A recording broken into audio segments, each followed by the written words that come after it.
जय हिंद मेरे डियर साथी। मैं आपका साथी विकास और आज हम देखने वाले हैं आपका सामाजिक विज्ञान का पेपर। ठीक है, ये पेपर देखा जाए तो एग्जाम के पॉइंट ऑफ व्यू से देखा जाए तो बहुत ही महत्वपूर्ण है। इसमें ये जो पेपर सेट नंबर 3 है ये आपको 2024 बोर्ड एग्जाम में आया हुआ है। ठीक है, आपका जो कल एग्जाम होने वाला है, ठीक, आज यदि आप अच्छे तरीके से इसे देख लेते हैं तो एग्जाम में आप अच्छे तरीके से फोड़ कराने वाले हैं। ठीक, क्यों? क्योंकि इसमें हम ऐसा नहीं, देखिए इसमें जितने भी आपके एमसीक्यू क्वेश्चन हैं उसको इसके इसके अंदर जितना भी शॉर्ट क्वेश्चन का आंसर है जो कितने नंबर का पूछा जाता है 4 नंबर का, उसका भी हल, और उसके बाद आपके सामने जो भी इसका लॉन्ग क्वेश्चन रहेगा जो कितने नंबर का पूछा जाता है 6 नंबर का, उसका भी हल इसमें हम देखेंगे। यानी ए टू जेड, मतलब अभी आज तक अभी कुछ भी नहीं पढ़े, ए टू जेड इसमें क्या कर दिया जाएगा, इंफॉर्मेशन दिया जाएगा। और आपको बता देना चाहते हैं आपको इसमें हेडिंग डाल डाल के कैसे लिखनी है। जितने अच्छे से आप इसमें हेडिंग डाल देंगे उतना अच्छा से आप क्या करेंगे, नंबर पा जाएंगे। ठीक, क्यों? क्योंकि ये देखा जाए तो थोड़ा सा कंसेप्चुअल, यानी सोच सोच के आप बना के खूब अच्छे तरीके से लिखना रहता, और जितने अच्छे से आप बना बना के लिख देंगे आप ही के लिए बड़ी बेनिफिट रहेगा। ठीक, अब इसको कैसे करना है चलिए ध्यान से सुनते हैं। ठीक, हर एक क्वेश्चन का मेरे भाई यहाँ पर हम क्या करेंगे, हल करने वाले हैं इस वीडियो में। ठीक, क्या क्या दिया गया है ध्यान से सुनिएगा। पहला क्वेश्चन क्या पूछा है, निम्नलिखित में से किसने एक संघ, याद रखना, एक गुप्त संगठन यंग इटली बनाया था। दोबारा क्वेश्चन सुनिए, कह दिया इसमें से कौन एक गुप्त संगठन यंग इटली बनाया था। यंग इटली जानते हो किसके द्वारा बनाया गया था, ज्यूसेफ, ठीक है, ज्यूसेप्पे, ठीक है, ज्यूसेप्पे मेटसनी के द्वारा बनाया गया था। किसके द्वारा, ज्यूसेप्पे मेटसनी के द्वारा बनाया गया था। तो इसका ऑप्शन बी वाला आपका करेक्ट ऑप्शन हो जाएगा। ठीक, नेक्स्ट में क्या पूछा, कार्ल लॉ किससे संबंधित है। कार्ल लॉ से संबंधित चाहते हैं, कार्ल लॉ किससे संबंधित है, ब्रिटेन से संबंधित है। तो डी वाला ऑप्शन क्या हो जाएगा मेरे भाई, करेक्ट ऑप्शन हो जाएगा।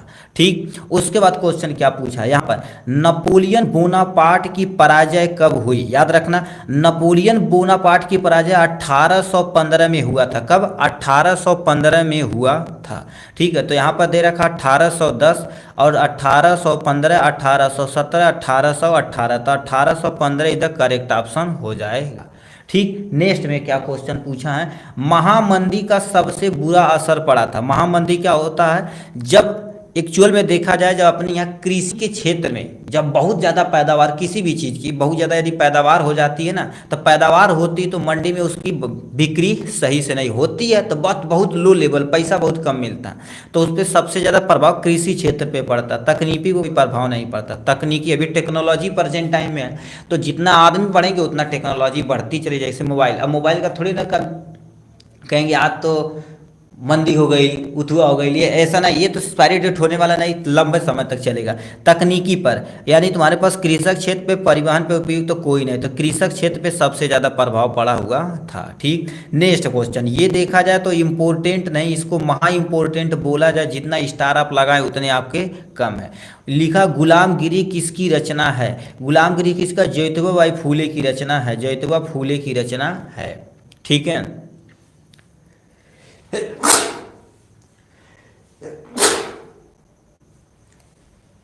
ठीक, 5वां नंबर क्वेश्चन क्या पूछ दिया है, निम्नलिखित में से कौन सा विषय संघ सूची से संबंधित है। संघ सूची बताना है। संघ सूची मतलब देखा जाए तो कृषि संघ सूची से नहीं है, शिक्षा भी नहीं है, व्यापार भी नहीं है, प्रतिरक्षा, यानी ये देखा जाए तो संघ सूची के अंतर्गत आती है, क्योंकि संघ में मतलब रहेंगे, गुट में रहेंगे, ग्रुप में रहेंगे तो अपना काम कर पाएंगे।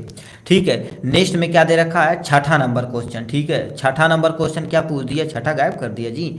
लिखा, भारतीय संविधान में भाषाओं को किस अनुसूची में रखा गया। याद रखना, जो भारतीय संविधान बना है तो उसमें कह दिया है, यानी भाषा को किस सूची में रखा गया, भाषा को 8वें सूची में रखा गया। किस सूची में, 8वें सूची में, तीसरी, 5वीं, 8वीं या 12वीं, तो आपको बता देना चाहते हैं 8वीं सूची में ये रखा गया है। ठीक, नेक्स्ट में 8वां नंबर क्वेश्चन, भारतीय संविधान के बारे में कौन सा कथन गलत है। ठीक, भारतीय संविधान के बारे में कौन सा कथन गलत है, याद रखना, देखिए गलत की जगह नहीं भी दे सकता है क्वेश्चन में। तो लिखा पहला क्वेश्चन, धर्म के आधार पर भेदभाव की मनाही करना, ये तो एकदम से तुम्हारे पास संविधान में लिखा गया है। ठीक है, मतलब किसी भी धर्म के लोग हैं उनके आप भेदभाव नहीं कर सकते हैं, पहला ऑप्शन। यह एक धर्म का राजकीय धर्म है, मतलब एक धर्म क्या होगा, राजकीय धर्म, ऐसा कुछ भी नहीं है, ये गलत, ये वर्ड रॉन्ग है।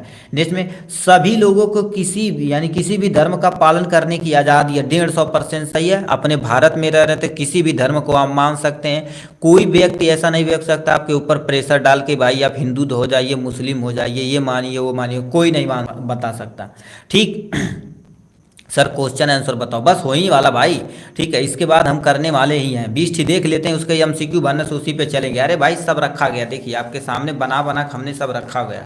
ठीक है, आप ही के लिए सब सारी व्यवस्था की गई। देखिए सबका आंसर एकदम सटीक तरीके से आपको देंगे, बट अभी सुन लीजिए थोड़ा सा। ठीक है, अभी सुन लीजिए क्वेश्चन एमसीक्यू सुन लीजिए, उसके बाद चलते हैं। इसमें 10 मिनट लगेगा, बस काम हो जाएगा। किसी ठीक है पहले ओ बताओ, ऐसा तो नहीं है बाबू, ये तो गंदी बात होती है। ठीक है, किसी कि तुम्हारे पास क्या बोल दिया, किसी धार्मिक समुदाय के सभी नागरिकों की बराबरी का अधिकार होता है, ये भी तुम्हारे पास करेक्ट है। तो हमसे क्या हो गया, ठीक है, ये तुम्हारे पास गलत है, तो ये तुम्हारे पास गलत हमसे पूछा, तो बी वाला ऑप्शन क्या हो जाएगा, करेक्ट ऑप्शन हो जाएगा। नेक्स्ट में क्या, 9वां क्वेश्चन, जनता का जनता के लिए शासन किस शासन व्यवस्था की विशेषता है, लोकतंत्र की व्यवस्था जो संविधान के द्वारा चलाई जाती है। तो क्या देखा, राजतंत्र की, लोकतंत्र की, तानाशाही उपयुक्त तो कोई नहीं, तो लोकतंत्र इज द करेक्ट ऑप्शन हो जाएगा। ठीक, 10वां नंबर क्वेश्चन क्या पूछा है, कह दिया लोकतंत्र के मूल्यांकन की दृष्टि से कौन सा बिंदु, ठीक है, कौन सा बिंदु लोकतांत्रिक व्यवस्था का अनुरूप नहीं है। देखिए सब कह दिया अनुरूप नहीं है। पहला दे रखा स्वतंत्र और निष्पक्ष चुनाव के, या व्यक्ति की गरिमा के, या बहुसंख्यकों की शासन पे, या कानून के सक्षम समानता की। ये भी सही है, ये भी सही, ये भी सही है। अब तुम सोचो किसी की संख्या बहुत ज़्यादा रहे, चाहे कोई धर्म का चाहे कोई जात का, सोचो बहुत ज़्यादा धर्म तो देश पे कब्जा करेगा, ऐसा पॉसिबल नहीं हो सकता, संविधान में साफ साफ लिखा है। ठीक है, तो ये वाला ऑप्शन क्या हो जाएगा, करेक्ट ऑप्शन हो जाएगा। 11 नंबर, उत्पत्ति के आधार पर संसाधन की निम्नलिखित में से कौन सा वर्गीकरण सही है। उत्पत्ति के आधार पर तुम्हारे पास दो तरह के होते हैं, एक हमारे पास जैव होते हैं, दूसरा अजैव। जैव के अंतर्गत तुम्हारे पास क्या आ जाते हैं, ऐसे उत्पादन आते हैं, बोलते हैं ऐसे उत्पादन आते हैं जो हमारे किसी लिविंग ऑर्गेनिज्म के अंतर्गत नहीं, जैसे एल्युमिनियम हो गया, लोहा हो गया, बॉक्साइड हो गया, ये सब तुम्हारे पास अजैव के अंतर्गत आते हैं। जैव के अंतर्गत ऐसे जो आते हैं जो जीवित प्राणी, जैसे मछली पालन, बकरी पालन, मत्स्य पालन, ये सब जितने भी होते हैं सब जैव के अंतर्गत आते हैं। तो वर्गीकरण सही है, जैव और अजैव, तो ये वाला तुम्हारे पास सी वाला ऑप्शन करेक्ट ऑप्शन हो जाएगा। 12 नंबर, प्रथम अंतर्राष्ट्रीय पृथ्वी सम्मेलन किस नगर में आयोजित किया गया था। यानी प्रथम अंतर्राष्ट्रीय पृथ्वी सम्मेलन देखा जाए तो जेनेवा में किया गया था। कहाँ, जेनेवा में। तो न्यूयॉर्क में लिखा, रियो डी जेनेवा में, या पेरिस में, या न्यू दिल्ली में। तो तुम्हारे पास क्या होता है, ये वाला करेक्ट ऑप्शन हो जाएगा। ठीक, नेक्स्ट में क्या दे रखा, खरीफ की फसल बोने का समय होता है। देखिए हमारे पास टोटल 3 तरह की फसल होती है, एक रबी की फसल, एक जायद की फसल। ठीक है, रबी फसल यानी रबी हो गया, जायद हो गया खरीफ। रबी यानी खरीफ की फसल जून जुलाई में तुम्हारे पास क्या हो जाती है, जून जुलाई में बोई जाती है। तो जून जुलाई वाला ए वाला ऑप्शन करेक्ट हो जाएगा। 14 नंबर क्वेश्चन क्या दे रखा है, निम्नलिखित में से कौन सा ऊर्जा खनिज है। याद रखना ऊर्जा खनिज हमसे पूछा हुआ है। लौह अभ्रक में, ठीक है, लौह अयस्क या अभ्रक या प्राकृतिक गैस, या तुम्हारे पास क्या दे रखा, चूना पत्थर। याद रखना अभ्रक में तुम्हारे पास मैग्नीशियम हो गया, कैल्शियम हो गया, बॉक्साइड हो गया, बहुत सारी चीज पाए जाते हैं। तो यानी ये वाला ऑप्शन करेक्ट हो जाएगा। नेक्स्ट 15 नंबर क्वेश्चन क्या पूछा, कृषि आधारित उद्योग का उदाहरण है, इसमें से कौन सा कृषि से उदाहरण है। लोहा और इस्पात है, तो कृषि तो हम खेती में तो लगा नहीं सकते। सूती वस्त्र उद्योग, या रासायनिक उद्योग, या सीमेंट उद्योग। रसायन भी केमिकल तुम्हारे पास किस पे बनाया जाता है, लैब में बनाया जाता है, ये भी रंग हो जाएगा। सीमेंट आप तो बो नहीं सकते, इसको भी नहीं बो सकते। सूती किससे मिलता है, जो कपास होता है जिसे हम कॉटन बोलते हैं, इस फसल से आती है, इसे ये नगदी फसल के अंतर्गत आती है। तो यानी बी वाला ऑप्शन करेक्ट ऑप्शन हो जाएगा। ठीक, नेक्स्ट में क्या दे रखा क्वेश्चन, नेक्स्ट की तरफ रुक करते हैं। क्या दे रखा, भारतीय रेल में रेल प्रखंडों, ठीक है, प्रखंडों की कुल टोटल इस समय देखा जाए तो 18 संख्या है, 16 संख्या, 18 संख्या, 10 या 12। तो 18 इज द करेक्ट ऑप्शन हो जाएगा। ठीक, 17 नंबर, सूचना और संचार, ठीक है, प्रौद्योगिकी की आर्थिक क्षेत्र होते हैं, यानी कोई सूचना हो गया, कोई संचार हो गया ना, ये देखा जाए तो तुम्हारे पास तीनों में, यानी सूचना जो मीडिया वाले होते हैं ना, तो ये दोनों ऑप्शन सही हो सकता है भाई। चतुर्थक और तृतीयक होते हैं। ठीक है, ये तो थोड़ा सा कंफ्यूजिंग दे दिया।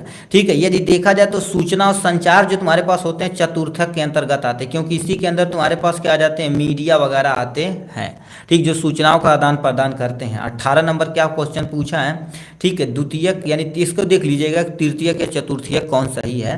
ठीक है, उपभोक्ता सुरक्षा अधिनियम किस वर्ष पारित की गई थी, आपको बता देना चाहते हैं। उपभोक्ता सुरक्षा नियम 1900 तुम्हारे पास कितना 86 में किया गया था, तो 1900 तुम्हारे पास 86 इज द करेक्ट ऑप्शन हो जाएगा। 19 नंबर क्या क्वेश्चन पूछा, किस देश का विकास आधारित है, यानी किसी देश का विकास किस पे आधारित है। पहला देखा जाए प्रति व्यक्ति आय होनी चाहिए, मतलब हर एक व्यक्ति यदि कमाएगा तो देश की उन्नत हो जाएगी, मतलब ये वाला करेक्ट ऑप्शन है। ठीक, नेक्स्ट में और लिखा है औसत साक्षर दर होना चाहिए, मतलब अधिक से अधिक लोग क्या हो, कम से कम कुछ ना कुछ पढ़े होने चाहिए। जितने शिक्षित लोग रहेंगे ना उतना देश का डेवलप होगा, तो ये भी तुम्हारे पास करेक्ट ऑप्शन हो जाए। लोगों की स्वास्थ्य स्थिति पर अब बताइए, जितने स्वास्थ्य रहेगा उतनी अपना डेवलपमेंट होने वाला है, तो ये भी सही उपयुक्त सही थे, यानी डी वाला ऑप्शन क्या हो जाएगा, करेक्ट ऑप्शन हो जाएगा। नेक्स्ट में क्या दे रखा, मनरेगा कार्यक्रम किस वर्ष आरंभ हुआ था। मनरेगा वर्ष कब स्टार्ट हो गया था, 2000 में या 1995 में, 19 यानी 2005 में या 2010 में, बता देते हैं। मनरेगा जब भी गांव में ना छोटा छोटा काम होता है ना, तो मनरेगा के आधार पर होता, किसके आधार पर, मनरेगा के आधार पर होता है। ठीक है, तो किसके आधार पर आपको बताना पड़ेगा, ये कब स्थापना हुई, 2005 में हुई थी। कब, 2005 में हुई थी, ये करेक्ट ऑप्शन हो जाएगा। ठीक, इस तरह से देखा जाए तो हमने टोटल 20 एमसीक्यू को अच्छे तरीके से हल करके देख लिया। अब हम क्वेश्चन आंसर की तरफ रुख करते हैं, और याद रखना क्वेश्चन आंसर को प्लीज ध्यान से देखिएगा, जितने अच्छे से आप समझ जाएंगे ना उतने अच्छे से आप देख पाएंगे। ये सब देखिए इसका क्वेश्चन का आंसर है। ठीक है, एकदम अच्छे तरीके से हेडिंग आपको देखो पॉइंट वाइज में ऐसे लिखना है। क्वेश्चन क्या पहले पूछा इसको देखते हैं, क्या दे रखा। 21 नंबर, प्रथम विश्व युद्ध के समय भारत की औद्योगिक उत्पादन क्यों बढ़ा है। इस ये कितने नंबर का है, 4 नंबर का। हम अथवा वगैरह सब बताएंगे। ठीक, याद रखना, हम अथवा वगैरह सब बताएंगे कि क्योंकि एग्जाम के पॉइंट ऑफ व्यू से ये पेपर देखा जाए तो बहुत इंपॉर्टेंट है। ठीक है, अब देखिए ये सामने क्वेश्चन दिया गया है, आपको क्वेश्चन नहीं लिखना, डायरेक्ट आंसर आपको एग्जाम में लिखना है। ठीक है, आप समय उस पर मत गंवाइएगा, याद रखना क्वेश्चन नंबर डाल के अपना जो भी करना रहेगा कर दीजिएगा। क्या लिखा रखा, पहले क्वेश्चन समझिए। जब प्रथम विश्व युद्ध हुआ था, युद्ध मतलब लड़ाई जब हुई थी, तो अपने यहाँ औद्योगिकी मतलब जो कंपनियां हो, जो फैक्ट्री हो गई, उन पे क्या प्रभाव, उनके उत्पादन के क्या प्रभाव पड़ा था, इसको एक्सप्लेन करना पड़ेगा। अब देखिए कोई भी विश्व युद्ध होगा तो अपने यहाँ देखा जाए तो देसी माल जितने भी होते हैं बहुत तगड़े काम करते हैं। ठीक, तो उस समय देखा जाए अपने यहाँ, इस समय देखा जाए तो उत्पादन बढ़ा दिया गया था। जैसे जूट की जरूरत हो गई, अब आर्मी वाले मर रहे हैं तो आर्मी के कपड़े की रिक्वायरमेंट होगी, जूते की रिक्वायरमेंट होगी, बोरी की रिक्वायरमेंट होगी, टैंक की रिक्वायरमेंट होगी, सब जो भारत में बढ़ा दिया गया था। तो यही चीज लिखना पड़ेगा। क्या लिखा, प्रथम विश्व युद्ध से के पहले औद्योगिक विकास धीमा रहा, मतलब विश्व से पहले यानी युद्ध से पहले देखा जाए तो अपने यहाँ विकास धीमा रहा, परंतु हो गया क्या, ठीक है, परंतु क्या हो गया, युद्ध ने एक नई स्थिति उत्पन्न कर दी जिससे भारतीय बाजारों के रातों रात एक विशाल देसी बाजार मिल गया और नए नए कारखाने लगाए गए। जब विश्व युद्ध हुआ था तो यानी अदर देश, ठीक है, अदर देश या सब देश मिलके ही काम कर रहे हैं। सर कितने बहुविकल्पी क्वेश्चन कराए हैं आप, 20 ही करा दिए भाई, कोई टेंशन नहीं। ठीक है, तो ये तुम्हारे पास हो गया यहाँ से। ठीक, नए नए कारखाने लगा दिए गए थे, जितने ज्यादा कारखाने लगाए जाएंगे उतना ज्यादा प्रोडक्शन होगा, तो ये बना पहला पॉइंट। दूसरा पॉइंट में क्या लिखे, युद्ध लंबे समय तक चला जिसके परिणाम स्वरूप भारतीय कारखानों में फौज के लिए किसकी, जूट की बोरी। अब कहेंगे सर जूट की बोरी का हो गया, आपको बता देना चाहते हैं। पहले देखा जाए तो आप देखेंगे बदर उधर मूवी में देखेंगे तो ऐसे जूट की बोरी रख कर, ठीक है, इसी के अंदर से मार होती थी। अब तो दीवार बना दी गई, इसी के अंदर रखते हैं ना। ठीक, पहले जूट की बोरी ऐसे रखती, तो जूट की बोरी ज्यादा बढ़ावा दिया गया। वर्दी के लिए कपड़े कामा टेंट, टेंट जो तो आर्मी वाले होते हैं उनका अलग से टेंट बनाया जाता। घोड़े सवारी जो ढोने के लिए, अब तो हमारे पास बहुत सारी व्यवस्था हो गई, पहले ढोने के लिए घोड़े का ही प्रयोग किया जाता था। बहुत सारे अन्य सामान लगे जो अपने यहाँ भारत में बनाए जाते थे, इसीलिए यहाँ पर क्या हो गया, औद्योगिक उत्पादन बहुत ज्यादा बढ़ गया था। और क्या लिख रखा है, काम के समय, ठीक है, काम का समय और मजदूरों की संख्या क्या गई, बढ़ा दी गई थी। जितनी ज्यादा काम पड़ेगा, ठीक है, उतना ज्यादा हम मजदूर बढ़ाते चले जाएंगे। वही बोला, काम का समय और मजदूरों की संख्या बढ़नी पड़ी। यही कारण था कि प्रथम विश्व युद्ध के दौरान भारत की औद्योगिक उत्पादन बढ़ गया था। इतना आपको 4 नंबर में आपको लिखना पड़ेगा। देखिए हमने 4 पॉइंट लिखा जो सटीक सटीक है, और भी बना के लिख सकते हैं कि बहुत सारे फौजियों की रिक्वायरमेंट हो गई थी, अपने यहाँ देसी बाजार, सब्जी मार्केट, कृषि उत्पादन, बहुत सारा चीज आप लिख सकते हैं। बट मेन हमने क्या कर दिया, यहाँ से लिख दिया। नेक्स्ट क्वेश्चन हमसे क्या पूछ दिया है, G77 से आप क्या समझते हैं। ये भी क्वेश्चन देखिए पूछा गया है, अथवा करके चाहिए लिखा G77 देशों से आप क्या समझते हैं। अभी प्रेजेंट टाइम में अपने इंडिया में कौन सा हुआ, G20 हुआ था, बट ये G77 है। G77 से आप क्या समझते हैं, इसके बारे में आपको बताना पड़ेगा। G77 मतलब क्या होता, अब इसके आप समझिए। जी जितना रहेगा, देखिए G20 रहेगा मतलब उसमें ग्लोबल लेवल पे 20 देश हैं। G77 रहेगा तो ग्लोबल लेवल पे 20 यानी 77 देश शामिल हैं। अब क्या लिख रखा, ध्यान से सुनिए। G77 विश्व के 77 विकसितशील देशों का एक समूह है। मतलब इसमें 77 देशों का विकसितशील देश, जो मतलब थोड़ा सा डेवलपमेंट रहे, एक दूसरे से संगठन बना लिए थे। क्या समूह मतलब संगठन बना लिए थे, जो अपनी अर्थव्यवस्था को तेज गति प्रदान करने का उद्देश्य से संगठित थे। मतलब ये चाहते थे कि हमारा देश उन्नति की तरफ बने और संगठन बनाए, और 77 देश मिलकर कोई भी देश यदि मान लेते हैं गरीबी और आर्थिक से जूझ रहा, भूखमरी से, तो उसे मदद करके डेवलपमेंट में करेंगे। ये दूसरा पॉइंट। नेक्स्ट पॉइंट में क्या लिखा, इन 77 देशों के कई अंतर्राष्ट्रीय आर्थिक प्रणाली से इनका आशय एक ऐसी व्यवस्था में से था जिससे क्या क्या हो सके हर एक देश में उन्हें अपने संसाधनों का सही अर्थ में नियंत्रित मिल सके। कोई भी देश जितना संसाधन बनाएगा, ठीक है, जितना ज़्यादा संसाधन बनाएगा उतना ज़्यादा पैसा मिलेगा। अब हर देश से दोस्ती किए रहेगा तो आयात निर्यात में कठिनाइयाँ नहीं होंगी, आराम से बेच सकता है। ठीक, जो अपना भारत देखा जाए तो अन्न सबसे ज़्यादा देता किसी अन्य देश को, उसके बदले कई सामान अपनी है आता है। ठीक है, तो वही चीज़ लिखा गया। इन्हें विकास के लिए अधिक सहायता मिले, मतलब कोई भी देश यदि मान लेते विकास चाहता है तो हर देश से क्या कर सकता, अन्य देश से सहायता ले सकता है। तो इसलिए बोला गया विकास के लिए अधिक सहायता मिले। ठीक, फिर क्या दे रखा, कच्चे माल के सही दाम मिले। कच्चे माल मतलब जैसे पेट्रोल हो गया, डीजल हो गया, ये सब देखा जाए तो कच्चा माल है। तो किसी दूसरे से देश से खरीदेंगे तो इनमें खरीदना पड़ेगा तो सही तुम्हारे पास दाम मिल सके। कहने का मतलब 77 देश में से कोई भी देश ज़्यादा महंगा बेच रहा है। मान लेते एक देश ये है और एक देश ये, एक देश ये, एक देश ये, एक देश ये। अब मान लेते इससे आप प्रॉपर खरीदे तो ये महंगा कर दिया, क्या कर दिया, यानी इसकी प्राइस को क्या कर दिया, बढ़ा दिया। प्राइस को जब बढ़ा दिया तो हम इससे हटा कर दूसरे देश से ले लेंगे। ठीक, यही चीजें बोल रखा, सही दाम मिल सके आदि। आयात निर्यात में सही संबंध हो सके, इसीलिए 277 देश आपका मिले थे। इतना आपको क्या करना पड़ेगा, स्पष्ट तरीके से लिखना पड़ेगा। देखिए जितने आप सुंदर और सुशील अक्षरों में लिख देंगे, ठीक, और पॉइंट बना के लिख देंगे, एग्जाम आपको नंबर दे देगा। ठीक है, ये हो गया। नेक्स्ट क्वेश्चन की तरफ चलते हैं भाई।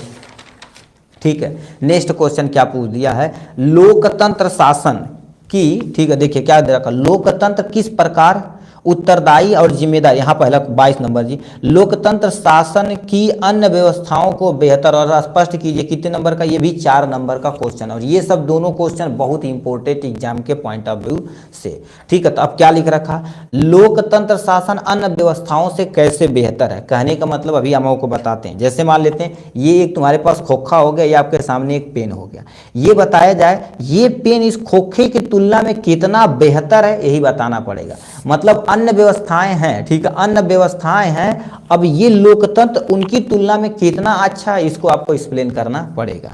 तो सामने दे रखा लोकतंत्र बारे में। अब लोकतंत्र जो भी रहेगा ना, तो आप संविधान के अनुसार ही आप चला सकते हैं, अपने मनमानी नहीं कर सकते हैं लोकतंत्र में। लोकतंत्र को अन्य शासन प्रणालियों से बेहतर बताया गया है क्योंकि इस शासन व्यवस्था में कुछ ऐसे गुण पाए जाते हैं जो अन्य शासन में नहीं पाए जाते।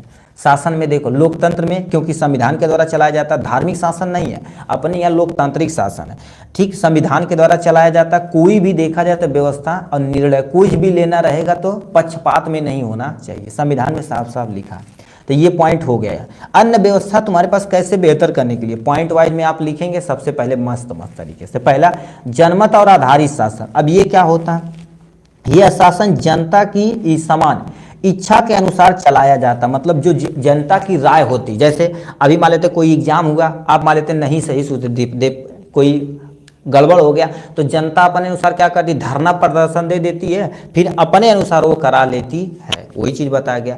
और जैसे जनता को कोई चीज़ मांग चाहिए तो धरना प्रदर्शन दे देगी या चिट्ठी के जरिए दे देगी, लोकतांत्रिक में पहुंचा दिया, सरकार के पास यदि गया तो उस पर अमल करेगी। और प्रत्येक व्यक्ति की इच्छा को ध्यान में रखते हुए जनमत पर आधारित शासन किया जाता है। ये तुम्हारे पास देखा जाए तो ये तुम्हारे पास लोकतंत्र की तुलना में हमारे पास सही है। फिर क्या दे रखा, उत्तरदायी, जिम्मेदार तथा वैध शासन। अपने यहाँ देखा जाए तो क्या होता, लोकतंत्र में वैधानिक तरीके से जनता अपनी सरकार चुनती है। जनता अपने अनुसार कोई भी सरकार चुन सकती है और उन्हें गिरा भी सकती है, याद रखना, चुन भी सकती है और गिरा भी सकती है।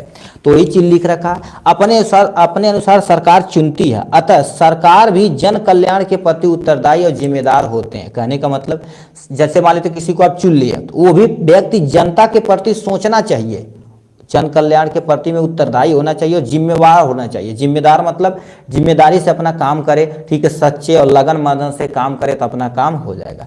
तो ये लिखा है उत्तरदायी, जिम्मेदार तथा वैध व्यवस्था के उस।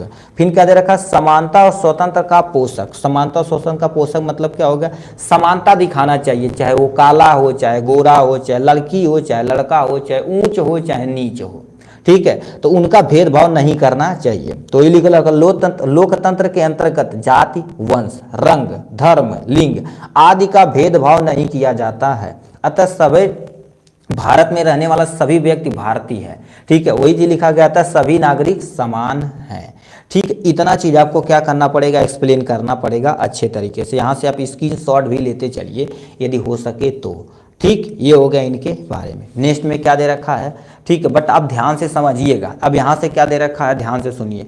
लोकतंत्र किस प्रकार उत्तरदायी, जिम्मेवार, याद रखना, उत्तरदायी, जिम्मेवार और वैध सरकार का गठन करता है। मतलब हर एक का, इस पे तो 4 लाइन लिखना है, इस पे तो 4 लाइन लिखना है, इस पे 2-4 लाइन लिखना है। अब ये अच्छे तरीके से लिखेंगे, तीनों पे हेडिंग डाल के डाल के आपको लिखनी पड़ेगी। तो क्या लिख रखा है, ध्यान से सुनिए। पहले उत्तरदायी सरकार क्या होती है। लोकतंत्र एक उत्तरदायी सरकार है, क्योंकि यह लोगों के द्वारा चला यानी बनाई गई सरकार होती है। लोकतंत्र तुम्हारे पास बैठा हुआ कोई भी व्यक्ति आदमियों के द्वारा, मतलब जनता के द्वारा बनाया गया, जनता अपने अनुसार अपना काम करा सकती है।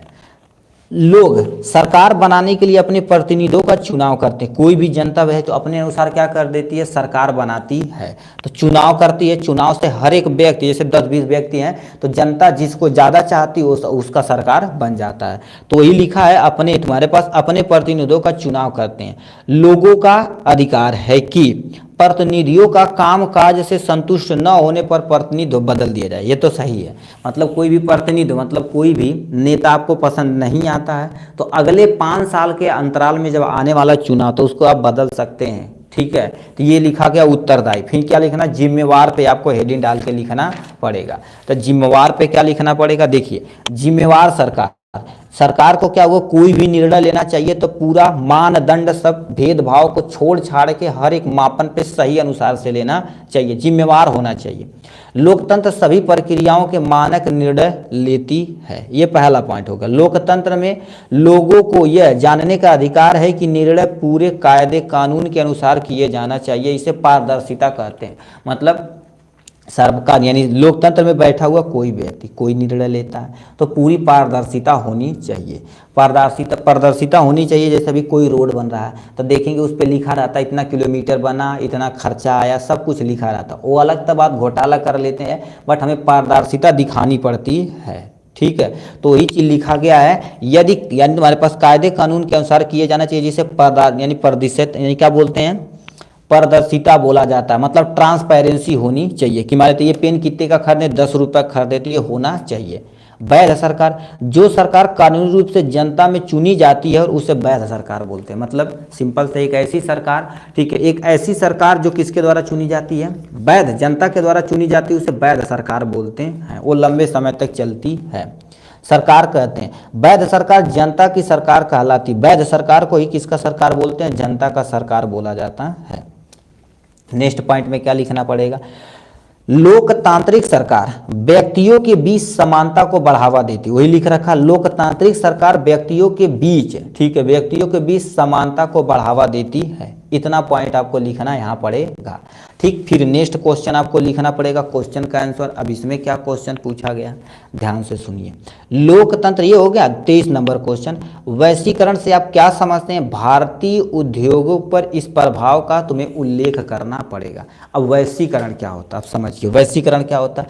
जब विभिन्न देशों के बीच जो संबंध स्थापित होता है उसे वैश्वीकरण कहते हैं। वो कोई भी देश हो सकता है, ठीक है। तो ही वैश्वीकरण, वैश्वीकरण का मतलब है कि विभिन्न देशों और क्षेत्रों के बीच व्यापार, निवेश, तकनीकी सहयोग की वृद्धि। कोई व्यक्ति हो, यदि वैश्वीकरण से देखा जाए तो व्यक्ति के रूप में देख लीजिए, देश तो अलग की बात है। देश में जितना ज़्यादा वैश्वीकरण रहेगा उतना ज़्यादा डेवलपमेंट होगा। तो ये लिखा, वैश्वीकरण का मतलब है कि विभिन्न देशों और क्षेत्रों के बीच व्यापार होना बढ़िया चाहिए और निवेश बढ़िया होना चाहिए। निवेश मतलब पैसा, ठीक है। और क्या होगा, तकनीकी सहयोग होना चाहिए, चाहे वो रणभूमि के क्षेत्र में हो, चाहे किसी मोबाइल के क्षेत्र में, कोई भी क्षेत्र हो, ठीक है। तकनीकी जो टेक्नोलॉजी होती है उसके क्षेत्र में सहयोग में वृद्धि मिलती है।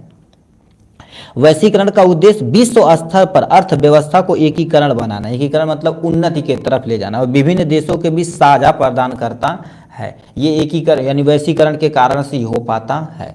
अब क्या लिख रखा, भारतीय उद्योग पर इसका क्या प्रभाव पड़ेगा उसको देखते हैं। देखिए, अब भारत जितना ज़्यादा वैश्वीकरण किसी दूसरे देश से करेगा, वैश्वीकरण मतलब दूसरे देश से जितना तगड़ा संबंध बनाएगा उतना ज़्यादा अपनी भी बाजार डेवलप होगी।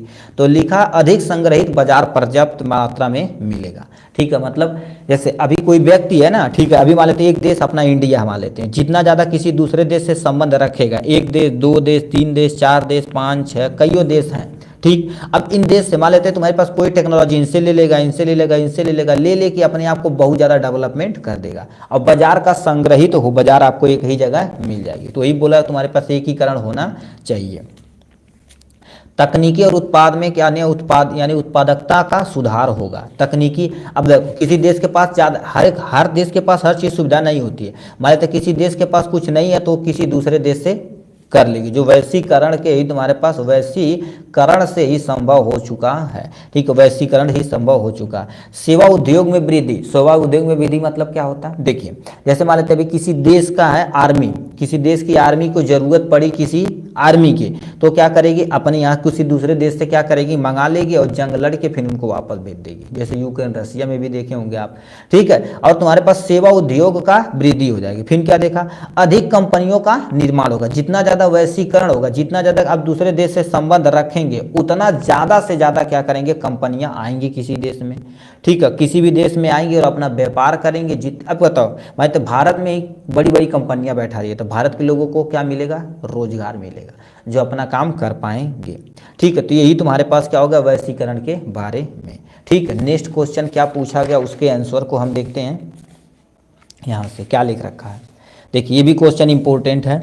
कह दिया है, भारत में रेल परिवहन के विकास पर प्रकाश डालिए। ये कितने नंबर का है, 4 नंबर का। मतलब अपने यहाँ जो रेल परिवहन चल रहा है उस पर आपके विकास पे प्रकाश डालना पड़ेगा। लॉन्ग में भी पूछा जाता है, तो जितना ब्लैक पेन से हम यहाँ नीचे लिखे उसे हेडिंग डाल के थोड़ा सा और एक्सप्लेन कर देना, यदि लॉन्ग में आएगा तो। क्या लिख रखा, भारत में रेल परिवहन के विकास पर प्रकाश डालिए। आपको प्रश्न नहीं लिखना, सीधे आंसर लिखना पड़ेगा। क्या, भारत में रेल परिवहन विकास राष्ट्रीय अर्थव्यवस्था, अपने यहाँ देखा जाए तो जितना ज़्यादा रेल चलती है, जैसे कोई सामान एक जगह से दूसरी जगह ले जाना, पैसेंजर को एक जगह से दूसरी जगह ले जाना है, वो क्या कर देती है, राष्ट्रीय अर्थव्यवस्था को मेंटेन करती है। उससे पैसा मिलता है जो अपने सरकार पे लगाई जाती है, और सामाजिक विकास में महत्वपूर्ण भूमिका निभाता है। सामाजिक विज्ञान यानी विषय पर क्या कर देता, देखिए क्या दिया है, सामाजिक विकास में महत्वपूर्ण भूमिका निभाता है। सामाजिक विकास मतलब जितना ज़्यादा ये ट्रेनें चलेंगी उतना लोग क्या करेंगे, ज़्यादा यात्रा करेंगे। अब उनके बीच में जैसे 2 राज्य है या कहीं उन्हें जाना है तो उनके बीच की दूरियां कम होगी, उससे सामाजिक विकास डेवलप होगा। रेल परिवहन के विकास के कई महत्वपूर्ण विचार में लेते हुए निम्न बिंदुओं पर प्रकाश डाला गया। जैसे सबसे पहले, वस्तुओं का परिवहन सुगम और तेजी से हो रहा है। अब बताओ, जितना ज़्यादा ट्रेन डेवलप होगी, विकास, रेल परिवहन जितना ज़्यादा विकास होगा कोई वस्तु एक देश से दूसरे देश या तुम्हारे पास क्या कर देते, एक राज्य से दूसरे राज्य उतना सुगम मतलब आसान तरीके से और तेजी गति से आराम से चले जाते हैं। तो ये लिखा गया वस्तुओं का परिवहन और सुगम तेजी से होगा जो सबसे ज़्यादा हो रहा है। ठीक, अभी मान लेते पहले डल्ला फुल्लप था तो ले जाने में दिक्कत थी, अब ट्रेन हो गई भन्ने से पहुंच जाती है, अब उससे डेवलप एरोप्लेन हो गई भन्ने से और पहुंचा दे देते हैं। यात्रियों की सुविधा, अब बताओ एक ट्रेन में देखा जाए तो कईयों हजार यात्री आराम से एक जगह से दूसरे जगह कम समय पर ही चले जाते हैं। ये तो अलग बात है कि जान भी रहे हैं कि ट्रेन की व्यवस्था कैसी है, वो सारी चीज़ें। और रोजगार का स्रोत, अब तुम सोच सकते हो रेलगाड़ी में सबसे ज़्यादा स्रोत व्यापार का यानी रोजगार का मिलता है। अभी देखो ग्रुप डी की भर्ती आई है, ग्रुप सी की, ऐसे ग्रुप ए होता है, ग्रुप बी होता है, सी डी ऐसे चलता रहता। मतलब इनमें देखा जाए तो कई लाखों की संख्या में लोगों को क्या करता है, रोजगार मिलता है। मतलब अब ये सेंट्रल लेवल पर रोजगार होता है, बढ़िया बढ़िया पैसा मिलेगा। तो ही लिख रखा है रोजगार के स्रोत मिल जाते हैं। फिर क्या दे रखा, पर्यावरण का भी सहयोग मिलता है। जितना ज़्यादा आप गाड़ियाँ वगैरह चलाएंगे, हाईवे बनाएंगे, उतना ज़्यादा हमें पेड़ पौधे काटना पड़ेगा। और उसके बाद हमें क्या करना पड़ेगा, ट्रेन आएंगे तो एक ही ट्रेन पे कईयों हजार लोग आराम से एक ट्रेन में दूसरे ट्रेन में बैठ के जा सकते हैं। तो ये सब क्या होगा, विकास को सुगम बनाने में मदद कर रहे हैं। तो इतना चीज़ हमें क्या करना पड़ेगा, इसमें लिखना पड़ेगा। नेक्स्ट में क्या दे रखा, ये क्वेश्चन भाई बहुत जरूरी है, ये इंपॉर्टेंट क्वेश्चन में से एक क्या दे रखा है। ठीक है, ये अथवा करके दिया, चाहे वो करिए चाहे ये करिए, कह दिया मृदा अपरदन को रोकने का कोई 2 उपाय बताना पड़ेगा। बताइए मतलब सुझाइए, आपको अच्छे तरीके से एक्सप्लेन करना पड़ेगा। इसको कैसे लिखेंगे देखिए आपके सामने ये दिया गया है। ठीक है, अब कैसे लिखेंगे ध्यान से सुनते जाइए, जितने ध्यान से आप सुनेंगे ना आप ही के लिए बहुत ही बेनिफिशियल रहेगा। ठीक है, अब ये क्या, मृदा अपरदन मतलब क्या होता है, मृदा का कटाव को ही अपरदन बोला जाता है, कटाव को ही अपरदन बोला जाता है। पहले परिभाषा समझिए मृदा अपरदन का, बहते हुए जल कामा हवा कामा जीव जंतुओं की क्रियाओं द्वारा भूपटल की उपजाऊ मिट्टी की परत कट जाने को मिट्टी का कटाव अथवा मिट्टी अपरदन कहा जाता है। कहने का मतलब क्या होता है, देखिए ये हमारी पृथ्वी है, पृथ्वी के जो ऊपर वाली सतह होती है यही उपजाऊ होती है, जो किसके लिए, किसी पेड़ पौधे के लिए बहुत ही जरूरी होती है और यहाँ तक कि हमारे लिए भी बहुत जरूरी होती है। अब बताइए ये धीरे धीरे कट के किसी के द्वारा, चाहे हवा के द्वारा, चाहे पानी के द्वारा, चाहे कोई जीव जंतुओं के द्वारा एक जगह से दूसरे जगह जाएगी तो हमारी उपजाऊ मिट्टी खराब हो जाएगी। इसी प्रक्रिया को, ये जो एक जगह से दूसरे जगह स्थानांतरण की प्रक्रिया को ही क्या बोला जाता है, कटाव कहते हैं। क्या कहते हैं, कटाव। तो ये सामने दे दिएगा मृदा कटाव या मृदा अपरदन बोलते हैं। ठीक, फिर क्या लिखा, मृदा अपरदन को रोकने तथा मृदा के उपजाऊ को बनाए रखने के लिए क्या कहा जाता है, मृदा संरक्षण कहते हैं। मतलब मिट्टी को बनाए रखने और मिट्टी को जो उपजाऊ बनाए रखने के लिए क्या बोला जाता है, मृदा संरक्षण। यदि मिट्टी को बचाया जाएगा तो मृदा संरक्षण, वायु को बचाया जाएगा तो वायु संरक्षण, जल को बचाया जाएगा तो जल संरक्षण। इसी तरह से आपको लिखना है। ठीक है, ये हो गया यहाँ से। अब बचाव के तुम्हारे पास यानी मृदा के जो कटाव हो रहा है उससे बचाव के कईयों कारण हैं। बचाव के सबसे पहले बांध बना देंगे। अब बताइए जितने भी तुम्हारे पास नदियों किनारे खेतियाँ उसी के बगल में बांध बना देंगे। जितना अच्छे से बांध बनाएंगे आप उतना ज़्यादा कटाव रोका जा सकता है। वृक्षारोपण, अधिक से अधिक पेड़ लगा देंगे। अभी देखेंगे ना तुम्हारे पास गांव के साइड में जो तुम्हारे पास रोड होते हैं बगल में देखेंगे बड़े बड़े पेड़ होते हैं। बड़े पेड़ क्या कर देते हैं, हमारे जो रोड है उसके कटाव को बचाने के लिए ज़्यादा पेड़ लगाया जाता है, तो इसलिए वृक्षारोपण कर देंगे। वनों की रक्षा, अब बताइए जितना ज़्यादा क्या करेंगे मृदा अपरदन होगा वन उतना खराब होगा। तो यानी तुम्हारे पास यदि मिट्टी के कटाव को रोकेंगे तो हमारे पास वन की रक्षा भी हो सकेगी। ठीक, लिखा पशुचरण पर नियंत्रण। पशुचरण मतलब जो पशु चर रहे हैं हमारे बड़ी बड़ी फील्ड में, उनके खुरों के द्वारा मतलब उनके पैर के द्वारा मिट्टियाँ कटती हैं, हवा के द्वारा पानी के द्वारा एक स्थान से दूसरे स्थान तक स्थानांतरण होती है। तो ये भी तुम्हारे पास थोड़ा सा रोकना लगेगा। ठीक है, ये क्या होगा, खेतों में मेड़बंदी। बताओ जितने अच्छे से खेतों में मेड़बंदी कर देंगे अपना मिट्टी का कटाव नहीं हो पाएगा। ठीक है, तो इतना आपको क्या करना पड़ेगा, अच्छे तरीके से एक्सप्लेन करना पड़ेगा। और ये कितने नंबर का क्वेश्चन पूछा गया, देखिए 4 नंबर का ये क्वेश्चन पूछा गया है। देखिए 24 नंबर के क्वेश्चन में 2 + 2 4 नंबर का कोई 2-3 उपाय बताना है। हमने इतना उपाय बता दिया, आप यहाँ से लिख सकते हैं। क्या लिख रखा, मृदा अपरदन को रोकने तथा कोई 2 उपाय आपको सुझाना पड़ेगा। तो 2 उपाय का हम कई उपाय बता दिए हैं। मान लेते हैं लॉन्ग में आता है तो इसी को थोड़ा थोड़ा हेडिंग डाल के आपको एक्सप्लेन कर देना पड़ेगा। ठीक, यहाँ से आप इसका भी स्क्रीनशॉट ले सकते हैं। ठीक है, नेक्स्ट पे आते हैं, नेक्स्ट पे आ जाते हैं। ये क्या लिख रखा है, चतुर्थक क्षेत्र और क्षेत्र से संबंधी एक क्वेश्चन आपका एग्जाम में रखा गया, चाहे तृतीयक चाहे चतुर्थक आपका रखा गया, प्लीज इसे ध्यान से सुनिएगा। चतुर्थक क्षेत्र अन्य क्षेत्रकों से कैसे अलग है, दो उदाहरण सहित आपको क्या करना पड़ेगा, व्याख्या करना पड़ेगा। दोबारा सुनिए, चतुर्थक क्षेत्र के अंतर्गत जैसे मीडिया हो गया, संचार हो गया, ठीक है, ये सूचनाओं को एक जगह से दूसरे जगह ले जाना ही क्या कहलाता है, चतुर्थक क्षेत्र के अंतर्गत आता है। तो अब इसके बारे में लिखेंगे क्या, चतुर्थक क्षेत्र अर्थव्यवस्था का ज्ञान आधारित क्षेत्र। अर्थव्यवस्था मतलब ये ज्ञान को, सूचनाओं को एक स्थान से दूसरे स्थान तक स्थानांतरण करते हैं, इसीलिए ये बहुत जरूरी है। इसमें आमतौर पे सूचना कामा प्रौद्योगिकी कामा मीडिया कामा विकास आदि क्षेत्रक शामिल है। जी कहें चतुर्थक क्षेत्र के अंतर, अब ये पूछ देगा भैया मीडिया किस क्षेत्र के अंतर्गत आते हैं, अभी क्वेश्चन पूछा गया था ना, सूचना और मीडिया किसके अंतर्गत आते हैं, तो आपको यहाँ पर लगाना पड़ेगा। देखिए सूचना और संचार प्रौद्योगिकी चतुर्थक क्षेत्र के अंतर्गत आते हैं, तो चतुर्थक पे आप टिक मारेंगे। इसी तरह से देखिए लॉन्ग यदि बना लेंगे आप अच्छे तरीके से ना, तो MCQ बहुत सारा सही हो जाएगा। ये हो गया, यह विशेषताएं इनकी कामकाज उद्देश्य और संगठन विशेषताओं पर आधारित होती हैं। जैसे जो सामने हमारे पास नीचे दिया गया, दो कोई उदाहरण सही बताना पड़ेगा, जैसे क्वेश्चन पूछे उतरे से सटीक आपको आंसर लिख देना पड़ेगा। तो यहाँ पर क्या हो गया, दो उदाहरण हमने लिख दिया। पहला उदाहरण निजी क्षेत्र का परिधि यानी कि लिखा प्राधिकरण क्षमता, निजीकरण मतलब सरकारी से प्राइवेट सेक्टर की तरफ मूव करना, वही निजीकरण कहलाता है, ठीक है। अब इसमें क्या हो रहा है ध्यान से सुनिए। अब इसमें क्या बोल दिया, पहला चतुर्थक क्षेत्र जैसे कि शिक्षा स्वास्थ्य में निजी क्षेत्र की प्राधिकता क्षमता अधिक हो रही है। प्रेजेंट टाइम में देखा जाए तो जीवित में तुम्हारे पास गवर्नमेंट सेक्टर है, एक सरकारी सेक्टर होता है जैसे सार्वजनिक क्षेत्र बोलते हैं, एक निजी क्षेत्र होता है। तो जितने भी तुम्हारे पास प्राइवेट स्कूल है, ठीक है, और जितने भी सरकारी स्कूल देखो, सरकारी स्कूल को बंद करके सब प्राइवेट सेक्टर पे मूव किया जा रहा है। क्यों कि उसमें अधिक क्षमता में विकास देखने को मिलती है और बहुत ज़्यादा अच्छी शिक्षा मिलती है आपको, बट पैसा लगता है, इससे हमारे देश की आर्थिक व्यवस्था भी डैमेज होनी चाहिए। सरकारी कॉलेज को उन्नति की ओर थोड़ा सा डेवलप कराना चाहिए। जैसे अभी तुम्हारे पास दिल्ली में देखा जाए तो हाईटेक स्कूल तगड़ा तगड़ा है, और यूपी की हालत आप देख सकते हैं, प्राइमरी और प्राइमरी कितना बढ़िया, एकदम से टाइल पत्थर LCD फीडी सब लगा गया है। लड़के सुबह जाके फील्ड में खेल रहे हैं, खिचड़ी खा रहे हैं, शाम को घर आ रहे हैं एकदम मस्त तरीके से, ठीक है। आप देख रहे हैं हालत, तो वही चीज बोला कि अधिक क्षमता होती है। जैसे किसी निजी अस्पताल की आपूर्ति और प्रबंध किसी निजी व्यक्ति द्वारा होती है। जैसे कोई अस्पताल हो गया ना, तो उसकी जो व्यवस्थाएं होती हैं किसी निजी व्यक्ति के द्वारा होती है, जबकि सार्वजनिक क्षेत्रों की सरकार द्वारा चलाई जाती है। अब तुम सोचो सरकारी स्कूल में एक ठीक पंखा अथवा एक ठीक बल्ब खराब हो गया, तो उसे पहले लिखा जाएगा सेवा में सरकारी गया है, कृपया 100 रुपये जमा करने की कृपा करें। तो आएगा कितने, 3 साल बाद अब जान ही रहे हैं, ठीक है। तो वही बोला सार्वजनिक क्षेत्र को सरकार द्वारा किया जाता है। फिर क्या दे रखा, उद्देश्य और कामकाज की विशेषता, क्या लिख रखा, इस क्षेत्र में उद्देश्य और कामकाज की सुविधाएं विशेषताएं होती, जैसे कि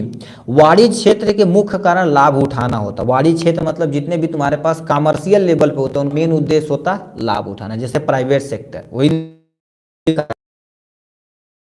इलाज हेतु देखा जाए तो सबसे ज्यादा उद्देश्य सेक्टर का पैसा कमाना, और प्राइवेट स्कूल का भी यानी मेन मुद्दा होता है पैसा करना। हर साल ये स्कूल का कॉपी कलम टाई बेल्ट झोरा सब कुछ चेंज कर देंगे, जिससे आपको मोटी रकम देनी पड़ेगी, ठीक है। तो ये चतुर्थक क्षेत्र के बारे में था, थोड़ा सा यहाँ एक्सप्लेन कर दिए और दो कोई उद्देश्य बता दिए, अपना काम हो जाएगा, ठीक है। नेक्स्ट में क्या दे रखा है यहाँ से, ठीक, यहाँ से क्वेश्चन पूछ दिया है ये। अब इसमें क्या पूछा गया ध्यान से सुनिए, ठीक है। ये कितने नंबर का क्वेश्चन पूछा गया, यहाँ पर देखिए क्या बोला है भैया, मिल जाता चतुर्थक क्षेत्र होगा। अब ये लॉन्ग क्वेश्चन की तरफ हम रुक कर रहे हैं, ठीक है। क्या कह दिया, भारत एक, ये ज़्यादा पलट दिए कहाँ, ठीक है। यहाँ पर आ जाते हैं, इस सत्याग्रह वाला 22-25 नंबर का क्वेश्चन देख लेते हैं। सत्याग्रह से आप क्या समझते हैं, सत्याग्रह के संबंध में महात्मा गांधी के विचार थे। कितने नंबर के क्वेश्चन थे, 6 नंबर के क्वेश्चन थे। तो महात्मा गांधी के द्वारा चलाया 3 ग्रह यानी सत्याग्रह आंदोलन था, आप सुने होंगे थोड़ा सा, ठीक है। तो इसको हम पलट के इधर से देख लेते हैं सत्याग्रह आंदोलन के बारे में, ठीक है। तो यहाँ से आपको क्या कर देंगे, देखिए पहले सत्याग्रह के, क्योंकि साफ साफ क्वेश्चन में क्या रखा है, सत्याग्रह से आप क्या समझते हैं? तो सत्याग्रह के बारे में थोड़ा सा एक्सप्लेन करेंगे, तब फिर इनके ग्रह यानी जो आंदोलन चलाए थे उनके बारे में थोड़ा सा वर्णन कर देंगे, ठीक है। अब क्या लिख रखा, सत्याग्रह का मतलब क्या होता है? देखिए आपके सामने यहाँ से दे रखा, सत्याग्रह का अर्थ है सत्य पर दृढ़ रहकर सत्य के लिए आग्रह करना। मतलब गांधी जी का जो भी उद्देश्य था, उनका मेन उद्देश्य था कि सत्य की मार्ग पर चल के ही सही सभी का निर्णय लिया जाए। जैसे ब्रिटिश लोग अपना काम नहीं करते थे ना, जैसे सताते थे, तो गांधी जी सत्य की मार्ग पर चल के धरना प्रदर्शन दे देते थे, जिससे उन्हें हार मानना पड़ता था, फिर पीछे होके फिर अपना काम करवा लेते थे गांधी जी। सत्याग्रह का मतलब क्या होता है? यह बिना हिंसा किए विरोध करने का एक प्यारा सा और सटीक तरीका था, एक तरीका था। नेक्स्ट में क्या, गांधी जी ने, ठीक है, गांधी जी ने इसे सामाजिक और राजनीतिक संघर्ष का तरीका बनाया था। गांधी जी जितने भी काम किए थे सत्य के मार्ग पे ही चल के किए थे और सही सही अच्छे काम कर दिए थे, ठीक है। तो ये हो जाएगा तुम्हारे पास 3-4 पॉइंट यहाँ से। अब इन्होंने कितना सत्याग्रह चलाया था? पहला चंपारण सत्याग्रह।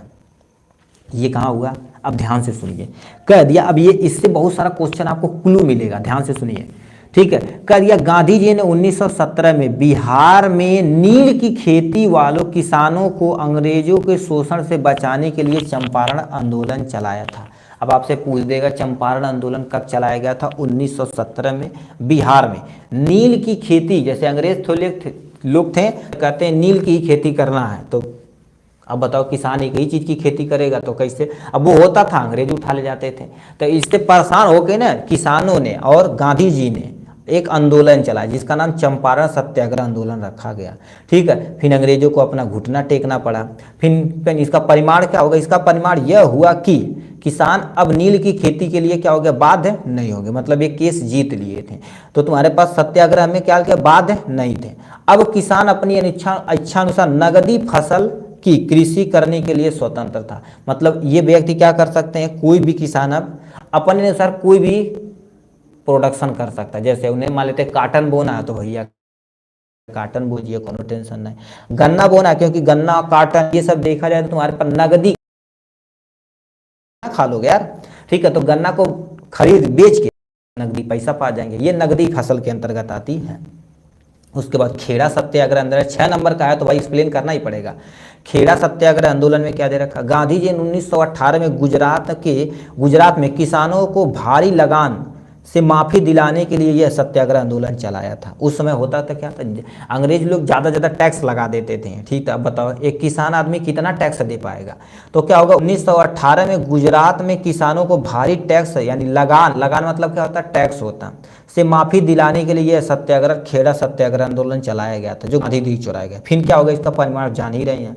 अंग्रेजों ने 1919 में जब्त की गई जमीन किसानों को दोबारा वापस देनी पड़ी। फिर क्या होगा? खेड़ा सत्याग्रह भारत के इतिहास में किसानों की बड़ी उपलब्धियों में से एक था। ये खेड़ा में किसानों की जीत हुई, अपना काम ले लिए। फिर तुम्हारे पास क्या बताना पड़ेगा? 3 को एक्सप्लेन करना पड़ेगा, क्योंकि गांधी ने टोटल 3 सत्याग्रह आंदोलन चलाए थे। अब इसमें अहमदाबाद मिल सत्याग्रह, अब इसमें क्या होता है? अब कमेंट बॉक्स में लिख के दिखाएंगे अहमदाबाद किस राज्य में है, ठीक है। इसमें आपको बताना पड़ेगा, ठीक है। यानी इसका कहाँ पर ये हुआ था, ये भी एमसीक्यू में और इसमें मैप वर्क में पूछा गया। तो यहाँ पर अहमदाबाद मिल सत्याग्रह आंदोलन क्या होता? महात्मा गांधी जी ने अहमदाबाद के मिल मजदूरों को बेहतर वेतन दिलाने के लिए यह सत्याग्रह आंदोलन 1918 में किया था। इसमें क्या होता था? अंग्रेज लोग जो थे, ठीक है, अंग्रेज लोग जो थे उन्हें काम करवाते थे बट पूरा प्रॉपर पैसा नहीं देते थे। फिर गांधी जी और ये जो तुम्हारे पास वेतन मजदूर थे ये सब अनशन पे बैठ गए। फिर क्या होगा? जान ही रहे हैं आप, जीत गए। गांधी जी द्वारा चलाया गया यह आंदोलन सफल रहा, जिससे अंग्रेजों को लगभग कितना 35% वेतन में वृद्धि करनी पड़ी। अब किसान व्यक्ति, मजदूर व्यक्ति यदि थोड़ा सा ही कीमतें बढ़ा दी जाए तो पर्याप्त से लगन के साथ काम करेगा। तो ये तुम्हारे पास हो गया, ये होगा 3 ग्रह तुम्हारे पास सत्याग्रह आंदोलन था। पहला चंपारण, खेड़ा और अहमदाबाद, 3 हमने एक्सप्लेन कर दिया एकदम अच्छे तरीके से। नेक्स्ट क्वेश्चन में क्या पूछ दिया है, इधर पे आते हैं क्वेश्चन पे। देखिए क्या क्वेश्चन पूछा है जी, इधर चले आते हैं थोड़ा सा। भारत एक पंथ निरपेक्ष देश है, किन्हीं 3 प्रावधानों के आधार पर तुम्हें स्पष्ट करना पड़ेगा। कोई 3 कारण तुम्हें स्पष्ट कर देंगे, काम अपना हो जाएगा, ठीक है, जितने अच्छे से आप एक्सप्लेन करेंगे अपना काम हो पाएगा। ठीक है, तो ये लिख रखा भारत एक पंथ निरपेक्ष देश है। ठीक है, अब क्या लिख रखा ध्यान से सुनिए। पंथ निरपेक्ष का मतलब क्या होता है? धर्म विहीन, धर्म विरोधी नहीं होना चाहिए, और यही भी होना चाहिए। ठीक, कोई भी देश है, यदि धर्म और जात के मार्ग पर आप लड़ते रहेंगे, जो नेता आपको लड़ाते रहेंगे, तो देश बर्बादी की तरफ चला जाएगा, जो भारत में धीरे धीरे होने वाला है। ठीक है, पंथ निरपेक्ष, ठीक है, पंथ निरपेक्ष भारत के लोकतंत्र के आधार स्तंभों में से एक है। ठीक है, क्योंकि यहाँ धर्म के नाम पे नहीं लड़ना है। संविधान में लिखा गया कोई भी व्यक्ति धर्म के नाम पे, जाति के नाम पे वोट नहीं मांग सकता, बट ये प्रेजेंट टाइम में हो ही रहा, नेता लोग मांग ही रहे हैं। भारत एक पंथ निरपेक्ष देश कहा जाता है क्योंकि यह धर्म निरपेक्ष का मूल्यांकन किया जाता है। यहाँ पर धर्म निरपेक्ष मतलब किसी धर्म के विरोध नहीं करना, सभी धर्मों का समान अधिकार है, स्वतंत्र सम्मान किया जाना चाहिए। कहने का मतलब क्या होता? मतलब भारत में रहने वाला हर एक व्यक्ति किसी भी धर्म पर प्रेशर नहीं डाल सकते कि ये मानो वो मानो, ऐसा नहीं करवा सकते हैं आप कभी भी। ठीक है, तो ये चीज का धर्मों का समान अधिकार और स्वतंत्रता का सम्मान किया जाना चाहिए। स्वतंत्रता मतलब भारत में रहने वाले, भारत में स्वतंत्रता मिली है तो भारत में हर रहने वाले नागरिक यानी जितने भी व्यक्ति हैं वो भारतीय हैं पहले, और उनको स्वतंत्रता रूप समान रूप से मिली गई कि नहीं तू छोट जात का बत होके स्वतंत्रता नहीं मिले। बड़े जात लोग क्या करते हैं, यही दाब के रखे हुए भाई। ठीक है, और धीरे धीरे यह वो होगा। ठीक है, तो इसीलिए आप ज़्यादा ज़्यादा एजुकेटेड होइए, जितना ज़्यादा आप एजुकेटेड होंगे, शिक्षित होंगे, उतना देश डेवलप की तरफ भागेगा। ठीक है, फिर 3 कोई प्रावधान बताना है तो यहाँ पर 3 प्रावधान आपको क्या कर देना, एक्सप्लेन कर देना पड़ेगा। क्या लिख रखा है? संविधानिक प्रावधान। संविधानिक प्रावधान क्या लिख रखा? पहला, भारतीय संविधान धर्मनिरपेक्षता के मूल्यों को प्रमोट करता है। धर्मनिरपेक्षता मतलब किसी भी धर्म को आप विरोध नहीं कर सकते, ये संविधान में लिखा गया, उन्हें प्रमोट भी करता। हर देश में व्यक्ति रहने वाला स्वतंत्र है, कोई भी धर्म वो मान सकता है, उस पर आप प्रेशर नहीं डाल सकते। ये पहला हो गया। दूसरा, संविधान ने सभी धर्मों के साथ न्याय की सुरक्षा की है और धार्मिक स्वतंत्रता का सम्मान किया है। यह सभी धर्मों का बराबर अधिकार होता है। मतलब इस संविधान में मतलब भारत में रहने वाले जितने भी व्यक्ति हैं उनको स्वतंत्र रूप से स्वतंत्रता है कि किसी भी धर्म को मान सकते हैं, चाहे जैसे आप रह सकते हो। धार्मिक स्वतंत्रता का सम्मान किया है और सभी धर्मों के बराबर अधिकार है कि नहीं तू मुस्लिम हवा दब के रहा, छोट जात का हवा दब के रहा, ये बड़ा जात है इनके कुर्सी लगा हुआ, ऐसा नहीं होना चाहिए। ठीक है, तो ये हो गया संविधानिक। फिर क्या दे रखा? राजनीतिक निरपेक्षता। इसमें क्या हो रहा है? भारत में धर्मनिरपेक्षता का तत्व राजनीतिक स्तर पर दिखाई पड़ देता है। मतलब अपने यहाँ देखा जाए तो राजनीति धर्म, हाँ या धर्म देखा जाए धर्म राजनीतिक स्तर पर भी दिखाई देता है। लोग धर्म के आधार पर लड़ाते हैं। राजनीतिक प्रक्रियाओं में धार्मिक विचारों और धार्मिक विचारधारा का अपमान नहीं होता है। मतलब साफ साफ लिखा है, ठीक है, संविधान में कोई भी राजनीतिक हो तो धर्म का अपमान नहीं करना है आपको। ठीक है, ये होगा राजनीतिक निरपेक्ष। उसके बाद सामाजिक एकता पर भी क्या होगा, तुम्हें थोड़ा सा लिखना, क्योंकि 3 प्रावधान बताना, 1, 2, ये आपके सामने तीसरा दिया गया है सामाजिक एकता। अपने इंडिया में देखा जाए तो एकता बहुत अच्छी से है। ठीक है, अब एक रहेंगे तो आप अच्छे से आराम से कोई भी काम करवा पाएंगे। ठीक है, अब ये मत सोचना कि धर्म के आधार पर लड़ाना, नहीं। जितना डेवलप देश है तुम सोचो टेक्नोलॉजी तगड़ी की गई, धर्म के आधार पर नहीं, वो कर्म के आधार पर अपना काम कर रहे हैं। भारतीय समाज में सामाजिक एकता और भाईचारे का मूल्यांकन किया जाता है, जो धर्मनिरपेक्षता का एक प्रमुख पहलू है। सबसे बढ़िया काम अपने यहाँ हिंदू मुस्लिम ईसाई साथ रहे सब भाई भाई, ये होना चाहिए। भाईचारे का मूल्यांकन होना चाहिए।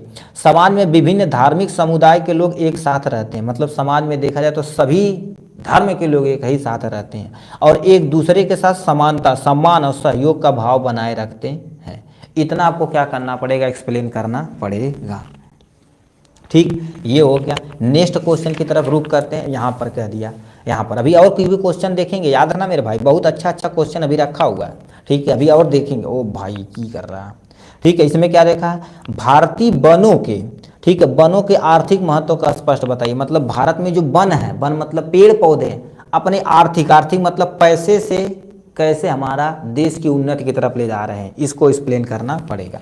तो पहले लिखा है भारतीय वनों की आर्थिक दृष्टि बहुत महत्वपूर्ण है। क्यों? क्योंकि हमें वनों से क्या कर देता है, लकड़ी मिलती है। चारपाई, फर्नीचर बनाने वाले चीज़, उसके साथ साथ औषधियाँ भी मिलती हैं, बहुत बड़ी अच्छी अच्छी दवाइयाँ भी मिलती हैं, क्योंकि माना जाता है अपने यहाँ क्या था, आयुर्वेदा गुरु अपने ही यहाँ था, जड़ी बूटियों से लोग अपना काम करते थे। यहाँ कुछ मुख्य कारण दिए गए हैं जो भारतीय वनों को स्पष्ट बनाते। पहला, लकड़ी और वन्य जीवों के उत्पादन। लकड़ी में पहला देखा, भारतीय वनों में विभिन्न प्रकार की लकड़ियाँ, वनस्पति, औषधियाँ, पौधों की अधिक मात्रा होती है। ये सामग्री लकड़ी उद्योग, औषधि उत्पादन, वन फल और जीवों के उत्पादन के लिए महत्वपूर्ण भूमिका निभाती है। इसका मतलब क्या समझिए। पहला, अपने यहाँ वनों से देखा जाए तो सबसे ज़्यादा लकड़ी मिलती है। अब बताओ जो रूरल एरिया में है, लकड़ी से तो खाना पकाना सब कुछ कर रहे हैं। वनस्पतियाँ, वनस्पति मतलब अच्छी अच्छी क्वालिटी की औषधियाँ, दवाइयाँ, ये सब कॉस्मेटिक आइटम भी इसी से मिल रहे हैं। ठीक है, अभी जैसे एलोवेरा देखा जाए तो कॉस्मेटिक आइटम, नीम देखा जाए तो कॉस्मेटिक आइटम और औषधि के रूप में प्रयोग की जाती है। औषधि पौधों में अधिक मात्रा होती है। ये सामग्री लकड़ी उद्योग, अब लकड़ी उद्योग में क्या होता है, लकड़ी उद्योग में उन चीज़ों को रखा जाता है जैसे फर्नीचर वाली चीज़ें, अच्छी अच्छी क्वालिटी की देखेंगे सामग्री बनाई जाती है फर्नीचर से। लकड़ी उद्योग, औषधि, औषधि में मतलब अभी देखो जाए वो बाल झड़ने वाला कौन था लगाए थे जी, एक आए थे सब बहुत ज़्यादा ऐड पे आया हुआ था, ठीक है, जो तेल पे था, ठीक है, हेयर लॉस के करने के लिए उसे आदिवासी तेल। तो औषधियों को अच्छी क्वालिटी के यदि मिले तो बढ़िया है। ठीक है, उत्पादन, औषधि उत्पादन, वन फल, फल सबसे ज़्यादा प्रोडक्शन होता है। वो अन्य जीवों, वन्य जीवों मतलब वन में रहने वाले जीवों का उत्पादन भी यहाँ पर महत्वपूर्ण भूमिका निभाता है। तो ये तुम्हारे पास एक स्टेप हो गया। दूसरा स्टेप, आदिवासी और स्थानीय आय। आदिवासी तो जंगल में ही रहते हैं, उनकी जो आर्थिक होती है मतलब पैसा कौड़ी, घर द्वार सब कुछ वन में होता है। अब बताओ वन ही काटेंगे तो उनका घर तो उजड़ ही जाएगा। तो लिखा, भारतीय वनों में अनेक आदिवासी और स्थानीय जनजातियां निवास करती हैं जो आजीविका चलाने के लिए, चाहे वो लकड़ी का बेचेंगे, ठीक है, चाहे लकड़ी के काश कुछ भी बनाएंगे, औषधि आदि का व्यापार से सामाजिक तथा आर्थिक लाभ प्रदान करते हैं। ये कर रहे हैं। जैसे अब अपनी आजीविका चलाने के लिए लकड़ी से चाहे चीज़ बनाएंगे, कोई चीज़, चाहे वो किसी भी तौर पे देखेंगे, लकड़ी को बेच के अपनी आर्थिक स्थिति को मेंटेन करेंगे। या औषधि, उनके पता है कि आदिवासी हैं तो जन्म से वहीं रह रहे हैं तो उनको औषधि के बारे में तगड़ा पता है, मतलब ज़्यादा पता है, तो औषधि का भी प्रयोग किया जाता है। उसी सब का व्यापार करके सामाजिक और आर्थिक को लाभ पहुँचाते हैं, जो भारत में आर्थिक व्यवस्था को मेंटेन करता है। पर्यावरणीय सेवा क्या होता है, वन पर्यावरण के लिए अति महत्वपूर्ण होते हैं। ठीक, ये क्या कर देते हैं, वायु जल को शुद्ध करने के, जलाशय के संरक्षण, भूमि संरक्षण आदि का अनुमूल है। जितने ज़्यादा वन रहेंगे उतना ज़्यादा अपने यहाँ वायु सुरक्षित रहेगा, मस्त रहेगा। अभी देखा जाए तो ठंडी नहीं पड़ी आपकी साल, गर्मी अब आप जान ही रहे, अब तक कि आसमान छुएगी बहुत भयानक है, क्योंकि हम पेड़ पौधे काट रहे हैं। ठीक है, तो जो वातावरण को खराब कर रहे हैं, तो वही चीज़ लिखा गया, वायु को मेंटेन करेगा, जल को शुद्ध करने और जलाशय के संरक्षण, भूमि संरक्षण आदि में अनमोल होते हैं। कौन, पर्यावरण है। ठीक है, यानी वन। फिर क्या दे रखा, पर्यावरण आधारित पर्यटन बनाएंगे, बहुत अच्छा क्या करेंगे, पेड़ पौधे लगा देंगे, लोग घूमने आएंगे दूसरे देश से, उससे भी पैसा कमाएंगे। तो वही लिखा, यानी प्राकृतिक पार्क बना देंगे, लोग घूमने के पैसा देंगे। अभी देखो बहुत बड़े शहर में पार्किंग व्यवस्था की जाए, पार्क है वो पार्क नहीं मतलब गर्लफ्रेंड बॉयफ्रेंड वाला पार्क, मतलब वहाँ पर आप घूम सकते हैं, जा सकते हैं, अच्छी क्वालिटी के सामान रहेंगे तो वहाँ पैसा भी लगेगा, तो जब हमारे पैसा मिलेगा तो आर्थिक व्यवस्था मेंटेन होगी। जो उसके साथ साथ पर्यावरण को भी बहुत जरूरी है बचाना, वन जीव का पालन। अब बताइए, जितनी ज़्यादा हम पेड़ पौधे काटेंगे, वन में रहने वाले जीव खतरे में पड़ जाएंगे, अपना काम ही नहीं कर पाएंगे। पर्यटन आदि का तुम्हारे पास यहाँ से हो जाएगा इनके बारे में। ये हो गया इनके बारे में। अब हम और कुछ इंपॉर्टेंट क्वेश्चन देख लेते हैं भाई, ठीक है, जो हमें देखना चाहिए।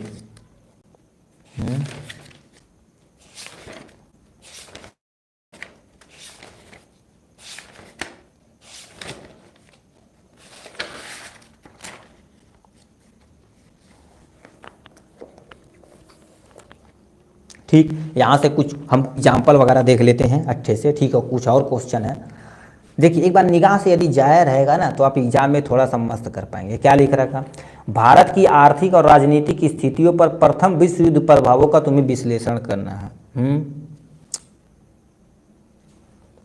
मतलब क्या कह दिया है, जब प्रथम विश्व युद्ध हुआ था तो अपने भारत के आर्थिक मतलब पैसा और राजनीतिक स्थितियों पर क्या प्रभाव पड़ा था, इसको एक्सप्लेन करना पड़ेगा। क्या लिख रखा, प्रथम विश्व युद्ध के दौरान, अब देखिए आर्थिक पे पहले बताना पड़ेगा, फिर राजनीतिक पे दूसरा नीचे हेडिंग डाल के, देखिए जैसे एग्जामिनर में पूछे एग्जाम में उसी तरह से एक्सप्लेन करना, घुमाना उमाना नहीं भाई कि नहीं खूब घुमा फिरा के लिख रहे हैं, ऐसा नहीं होना चाहिए।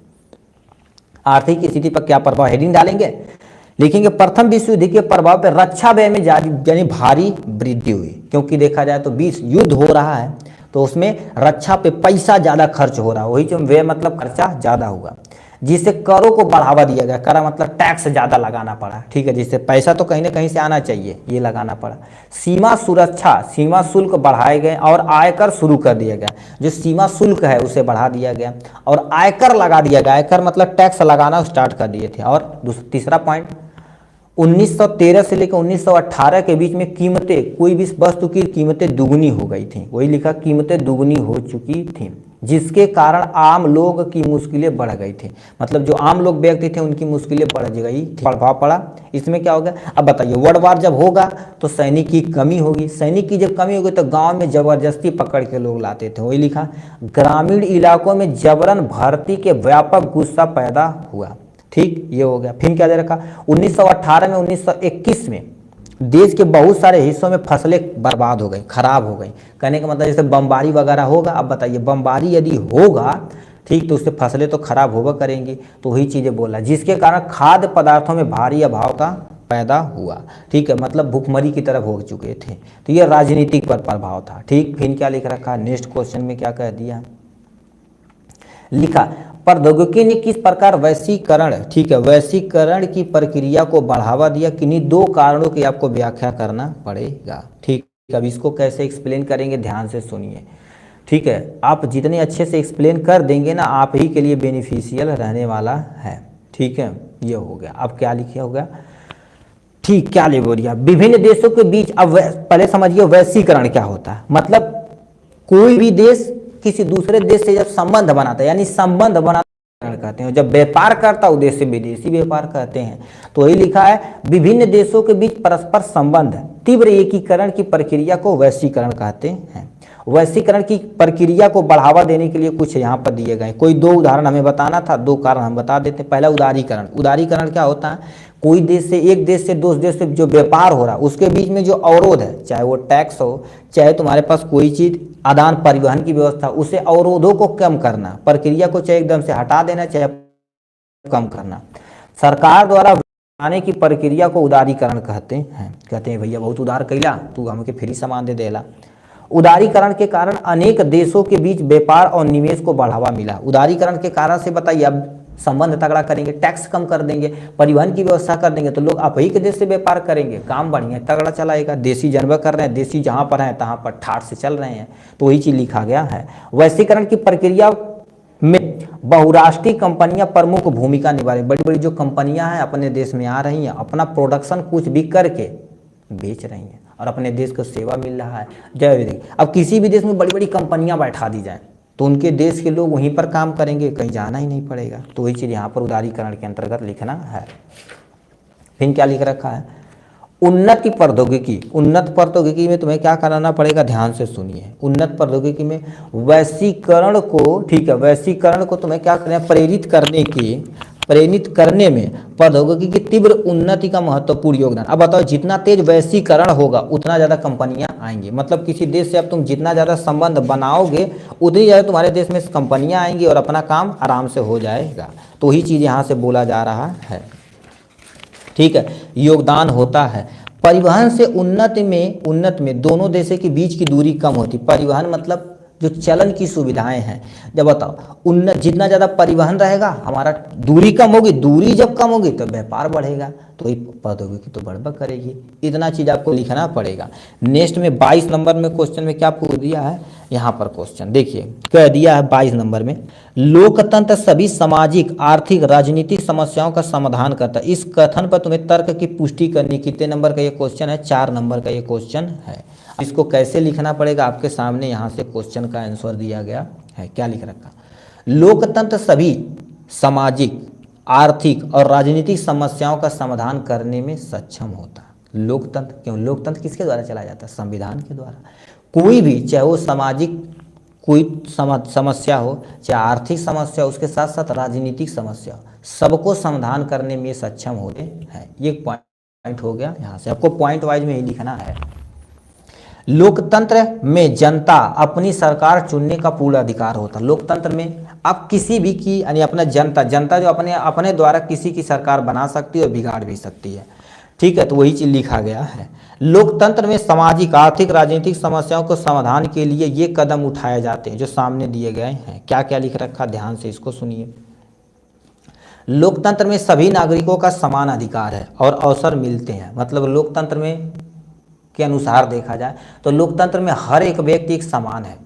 ठीक है, उसे समान अधिकार है, वो अपने अनुसार कुछ भी कर सकता है। ठीक है, वही चीज़ यहाँ से लिखा गया है। नेक्स्ट में, लोकतंत्र में सभी समस्याओं के समाधान के लिए नीतियाँ और योजनाएं बनाई जाती हैं। में बैठे हुए बाद कोई आर्थिक समाधान, कोई आर्थिक व्यवस्था करना है, ठीक, उसको मेंटेन करना है, सब कुछ मेंटेन करने का काम किसका होता है? लोकतंत्र का होता है। और उसे सुधार करने का प्रयत्न वो करते हैं सब लोग। राजनीतिक दल सरकार बनाते हैं और सरकार चलाते भी हैं, साथ साथ नीतियों और बड़े फैसले के निर्णय नेता ही लेते हैं। लोकतंत्र में बैठे जो नेता हैं वो राजनीतिक दल चलाते हैं और वही सरकार भी चलाते हैं। ठीक है, और साथ साथ नीतियाँ मतलब कोई काम करवाना हो, बड़े बड़े फैसले जो लेना होता है सब नेता ही करते हैं जो लोकतंत्र में बैठे हुए हैं। लोकतंत्र में आपको इतना एक्सप्लेन करना पड़ेगा। ठीक है, तो आपका कितना नंबर मिलेगा? 4 नंबर का क्वेश्चन था। नेक्स्ट में क्या लिख रखा है, यहाँ से आ जाते हैं। नेक्स्ट में क्या दे रखा? राजनीतिक दल के 4 महत्वपूर्ण कार्यों का तुम्हें उल्लेख करना है। राजनीतिक दल का कोई 4, ठीक है, तो आपको क्या करना पड़ेगा? कोई 4 कार्य बताना पड़ेगा। हमने तो 7-8 काम दिखा दिया यहाँ से। ठीक है, तो पहला क्या लिखा? राजनीतिक दल के प्रमुख कार्य निम्नलिखित है। पहला, राजनीतिक दल जनता और सरकार के बीच की कड़ी होती है। पहला दे रखा, राजनीतिक दल क्या होती है? जनता और सरकार के बीच में कड़ी होती है। सबसे पहले जनता कोई समस्या है तो राजनीतिक दल को बताएगी, वो सरकार के पास ले जाएगी, वो समस्या का समाधान कर दिया जाएगा। ये पहला पॉइंट हो गया। दूसरा, राजनीतिक दल अपने उम्मीदवारों को अधिक से अधिक मत से जिताने का प्रयत्न करती है। कोई भी पार्टी हो तो सोचती है हमारा उम्मीदवार ज़्यादा से ज़्यादा वोट से क्या हो गए, जीत सकें। राजनीतिक दल देश के कानून निर्माण में महत्वपूर्ण भूमिका निभाती है। राजनीतिक दल ही कानून बनाती है।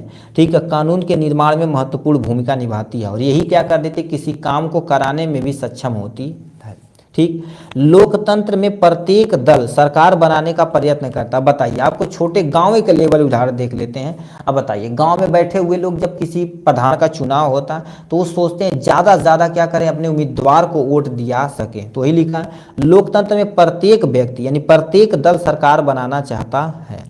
चुनाव लड़ना ये राजनीतिक दलों का कार्य है। ठीक है, सरकार की आलोचना करना, सरकार की आलोचना से विपक्ष पार्टी को पता चलता है कि हमें क्या कमियां हैं, उसे दूर करने के लिए भी प्रयत्न करते हैं लोग। ठीक है, तो ये हो गया। विरोधी दल की भूमिका कौन निभाते हैं? राजनीतिक दल के ही लोग निभाते हैं। तो इतना तुम्हारे पास 4-5 कार्य दिया गया है, तो कोई आपको देखिए जितना क्वेश्चन पूछेगा, ठीक है, आपको एक्सप्लेन कर देना है। 4 नंबर अपने अनुसार कम से कम आधा से लेके 1 पेज के अंतर्गत आपको लिख देना है। ये हो गया यहाँ से। नेक्स्ट में क्या लिख रखा है, यहाँ से आ जाते हैं। एक संसाधन के रूप में मिट्टी के महत्व का उल्लेख कीजिए। ठीक, मतलब मिट्टी हमारे संसाधन के लिए क्यों महत्वपूर्ण है इसके बारे में बताना पड़ेगा। फिर किन्हीं 2 प्रकार की मिट्टी, भारत में पाई जाने वाले किन्हीं 2 प्रकार की मिट्टियों का वर्णन करना है, जैसे काली मिट्टी, जलोढ़ मिट्टी, लेटेराइट मिट्टी, ऐसे बहुत सारी मिट्टी होती है, बट हमें कोई 2 का एक्सप्लेन करना पड़ेगा। तो सबसे पहले समझते हैं मिट्टी हमारे लिए क्यों उपयोगी है। ठीक है, इसके बारे में बताना पड़ेगा। मृदा संसाधन, मानव पोषण, जल निस्पंदन, ठीक है, और स्वस्थ पौधों के लिए वृद्धि के लिए महत्वपूर्ण है। पहला दे रखा। अब बताइए, मिट्टी से संसाधन मतलब सुविधाएं मिल रही हैं। जैसे किसान का तो जीवन ही मिट्टी से ही उदय होता और मिट्टी में ही खत्म हो जाता। ठीक है, मानव पोषण, मानव को पोषण चाहिए, जो भोजन चाहिए मिट्टी से पैदा होता है। जल निस्कंदन, जो जल पानी निकाला जाता है मिट्टी से ही निकाला जाता है। स्वस्थ पौधे, यदि पौधे स्वस्थ होना है तो मिट्टी अच्छी क्वालिटी की होनी चाहिए। ठीक है, जो भोजन के साथ साथ कृषि और जीवों के आश्रय के लिए महत्वपूर्ण लाभ प्रदान करते हैं। यहाँ तक कि भोजन के साथ साथ हमें कृषि भी प्रदान यही करते हैं। जितने भी जीव रहते हैं हमारे पृथ्वी पर ही रहते हैं, उनके लिए तो महत्वपूर्ण है। तो महत्व हमने बता दिया यहाँ से। किन्हीं 2 प्रकार की मिट्टियों का वर्णन कर देते हैं। पहला, काली मिट्टी। अब काली मिट्टी को काली मिट्टी क्यों कहते हैं? तो इसमें होता क्या है, काली मिट्टी में कैल्शियम कार्बोनेट, मैग्नीशियम, पोटास, चूना आदि की अधिक मात्रा होने के कारण से इसे काली मिट्टी बोली जाती है। कौन सी मिट्टी? काली मिट्टी बोली जाती है। काली मिट्टी यानी मृदा कपास के विकास के लिए अत्यंत उपयोगी होती है। अब याद रखना, इससे भी क्वेश्चन आ सकता है, ठीक है। काली मिट्टी यानी कपास की उपज के लिए कौन सी मिट्टी सुविधाजनक होती? तो कौन सी मिट्टी? कपास की उपज के लिए काली मिट्टी सबसे सुविधाजनक होती है। काली मिट्टी का निर्माण किससे होता है? लावा के, ठीक है, निकलने से होता है। जो ज्वालामुखी फटती, ज्वालामुखी के विस्फोट से जो लावा निकलता, उनके ठंडा होने से आपका काली मिट्टी का निर्माण होता है, ठीक है। तो ये हो गया तुम्हारे पास काली मिट्टी के बारे में। नेक्स्ट में क्या दे रखा है? जलोढ़ मिट्टी। अब जलोढ़ मिट्टी क्या होती है, इनके बारे में सुनिए। जलोढ़ मिट्टी, मिट्टियों क्या होते हैं जो नदियों के किनारे बहाव होता है उनसे बनता है। जलोढ़ मिट्टी नदियों द्वारा बहकर लाई गई मिट्टी होती है। जो नदियों के द्वारा बहाव होता है ना, तो उनके द्वारा लाई गई मिट्टी होती है। यह मिट्टी खेती के लिए अधिक उपजाऊ होती है, क्योंकि बहाव के कारण से आती है, एक स्थान से दूसरे स्थान तक स्थानांतरण होता है, तो ये बहुत उपयोगी होती है। जलोढ़ मिट्टी के बारे में। यह मिट्टी मृदा, गन्ना आदि के लिए, मतलब धान के लिए, गन्ना के लिए, तरबूजा के लिए, खरबूजा के लिए, ककड़ी के लिए, ये सब के लिए बहुत उपयोगी होती है। क्योंकि इस समय देखा जाए तो खरबूजा नदियों के किनारे से ही आ रहा है, ठीक है। अब प्रोडक्शन कर दिए वो सब बना के, ठीक है, प्रोडक्शन मतलब लगा दिए होंगे, कई खेती है, इस समय फर रहा होगा, तरबूजा उर्बूजा आने वाला होगा।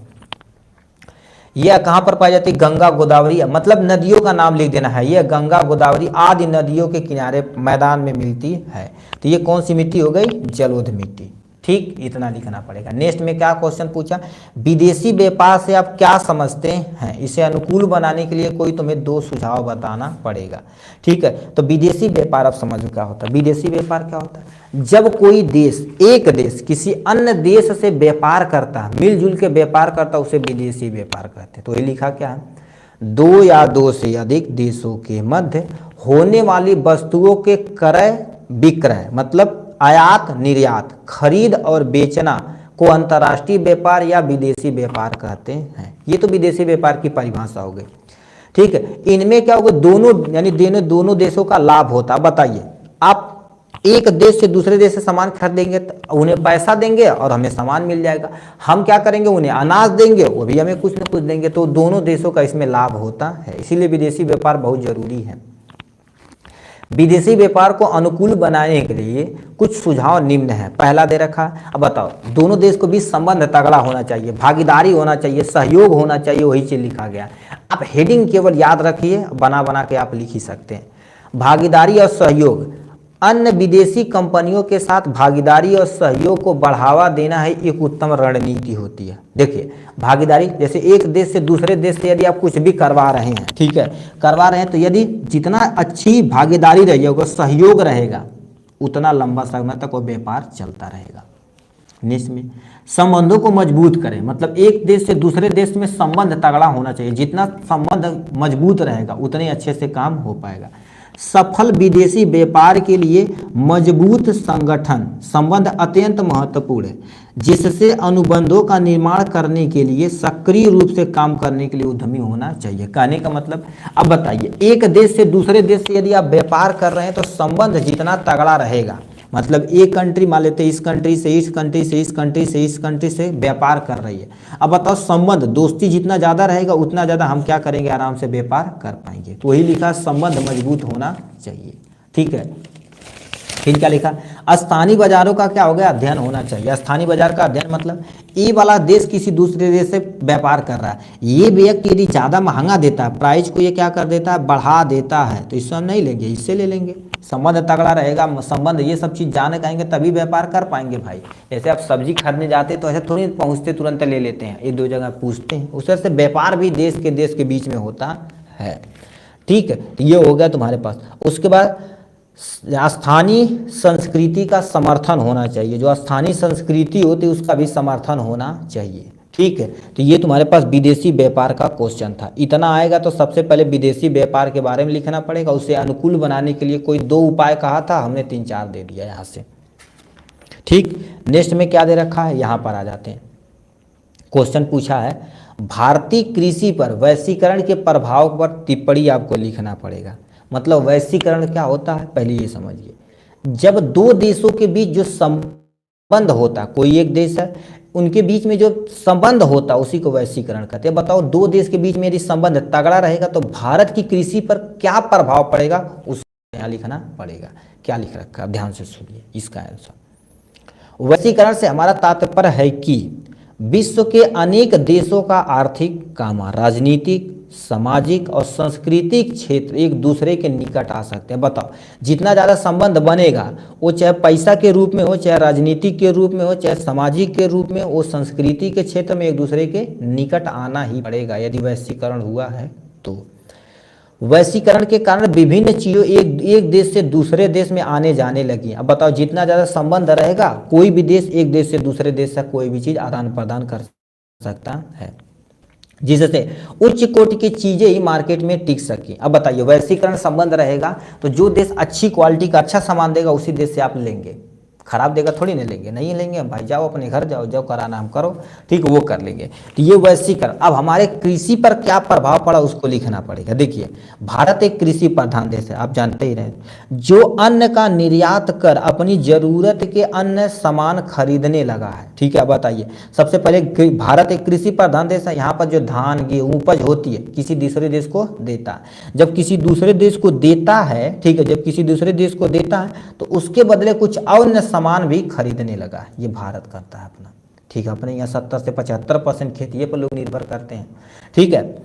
विभिन्न फसलों की मांग बढ़ने से भारत में इन चीज़ों को अधिक उत्पादन होने लगा है। कहने का मतलब क्या होता है, विभिन्न फसलों की मांग बढ़ने पर देखा जाए तो अपने यहाँ भारत में देखा जाए जो चीज़ें हैं उनका उत्पादन बढ़ने लगा है। क्यों? क्योंकि मांग बढ़ेगी तो अपने यहाँ तो इंडियन जनबक करते हो, दिन रात करके एक उसे बना देंगे, पैसा तो कमाना भाई, ठीक है। ये हो गया हरित क्रांति के साथ साथ तुम्हारे पास श्वेत क्रांति, नीली क्रांति, पीली क्रांति आदि का तुम्हारे पास क्या होगा, हमने उत्पादन बढ़ा दिया गया। मतलब श्वेत उत्पादन में दूध आते हैं, दूध का प्रोडक्शन ज़्यादा कर देंगे, हमें पैसा मिलेगा, ठीक है। हरित मतलब खेती से संबंधित, अब खेती जितना ज़्यादा करेंगे उतना ज़्यादा हमें पैसा मिलेगा, मतलब सामान खरीदने के लिए। अन्न बेचेंगे, अन्न किसी दूसरे देश को बेच देंगे, अपना काम हो जाएगा, इसको भी बढ़ावा देंगे। नीली क्रांति यानी मछली का उत्पादन अधिक से अधिक करेंगे। अब बताइए मछली का उत्पादन ये भाई का हो गई हो, ठीक है। तो ये मछली का उत्पादन हम क्या करेंगे, अधिक से अधिक करेंगे। जितना ज़्यादा मछली का उत्पादन करेंगे अपने देश में नहीं खपत होगी, किसी दूसरे देश को बेच देंगे, अपना पैसा कमा लेंगे। पीली यानी तिलहन खेती, ठीक है। देखिए तिलहन खेती तुम्हारे पास क्या होती है, जो तेल वाली होती हैं, इसको हम बेच के अपना पैसा कमा लेंगे। मतलब किसी तरह से हमें अपना वैश्वीकरण से अनेक कृषि को ये मजबूत करना होगा। तो इतना चीज़ आपको लिखना पड़ेगा। ये हो गया यहाँ से, ये हो गया आपके सामने यहाँ से, ये 6 नंबर का क्वेश्चन था, ठीक है। नेक्स्ट क्वेश्चन क्या पूछ दिया है यहाँ से, तृतीयक क्षेत्र अन्य क्षेत्रों के कैसे भिन्न है, सो उदाहरण सहित आपको समझाना पड़ेगा, ठीक है। कितना क्वेश्चन बता हुआ है, मेन अभी बता देते हैं, ठीक है।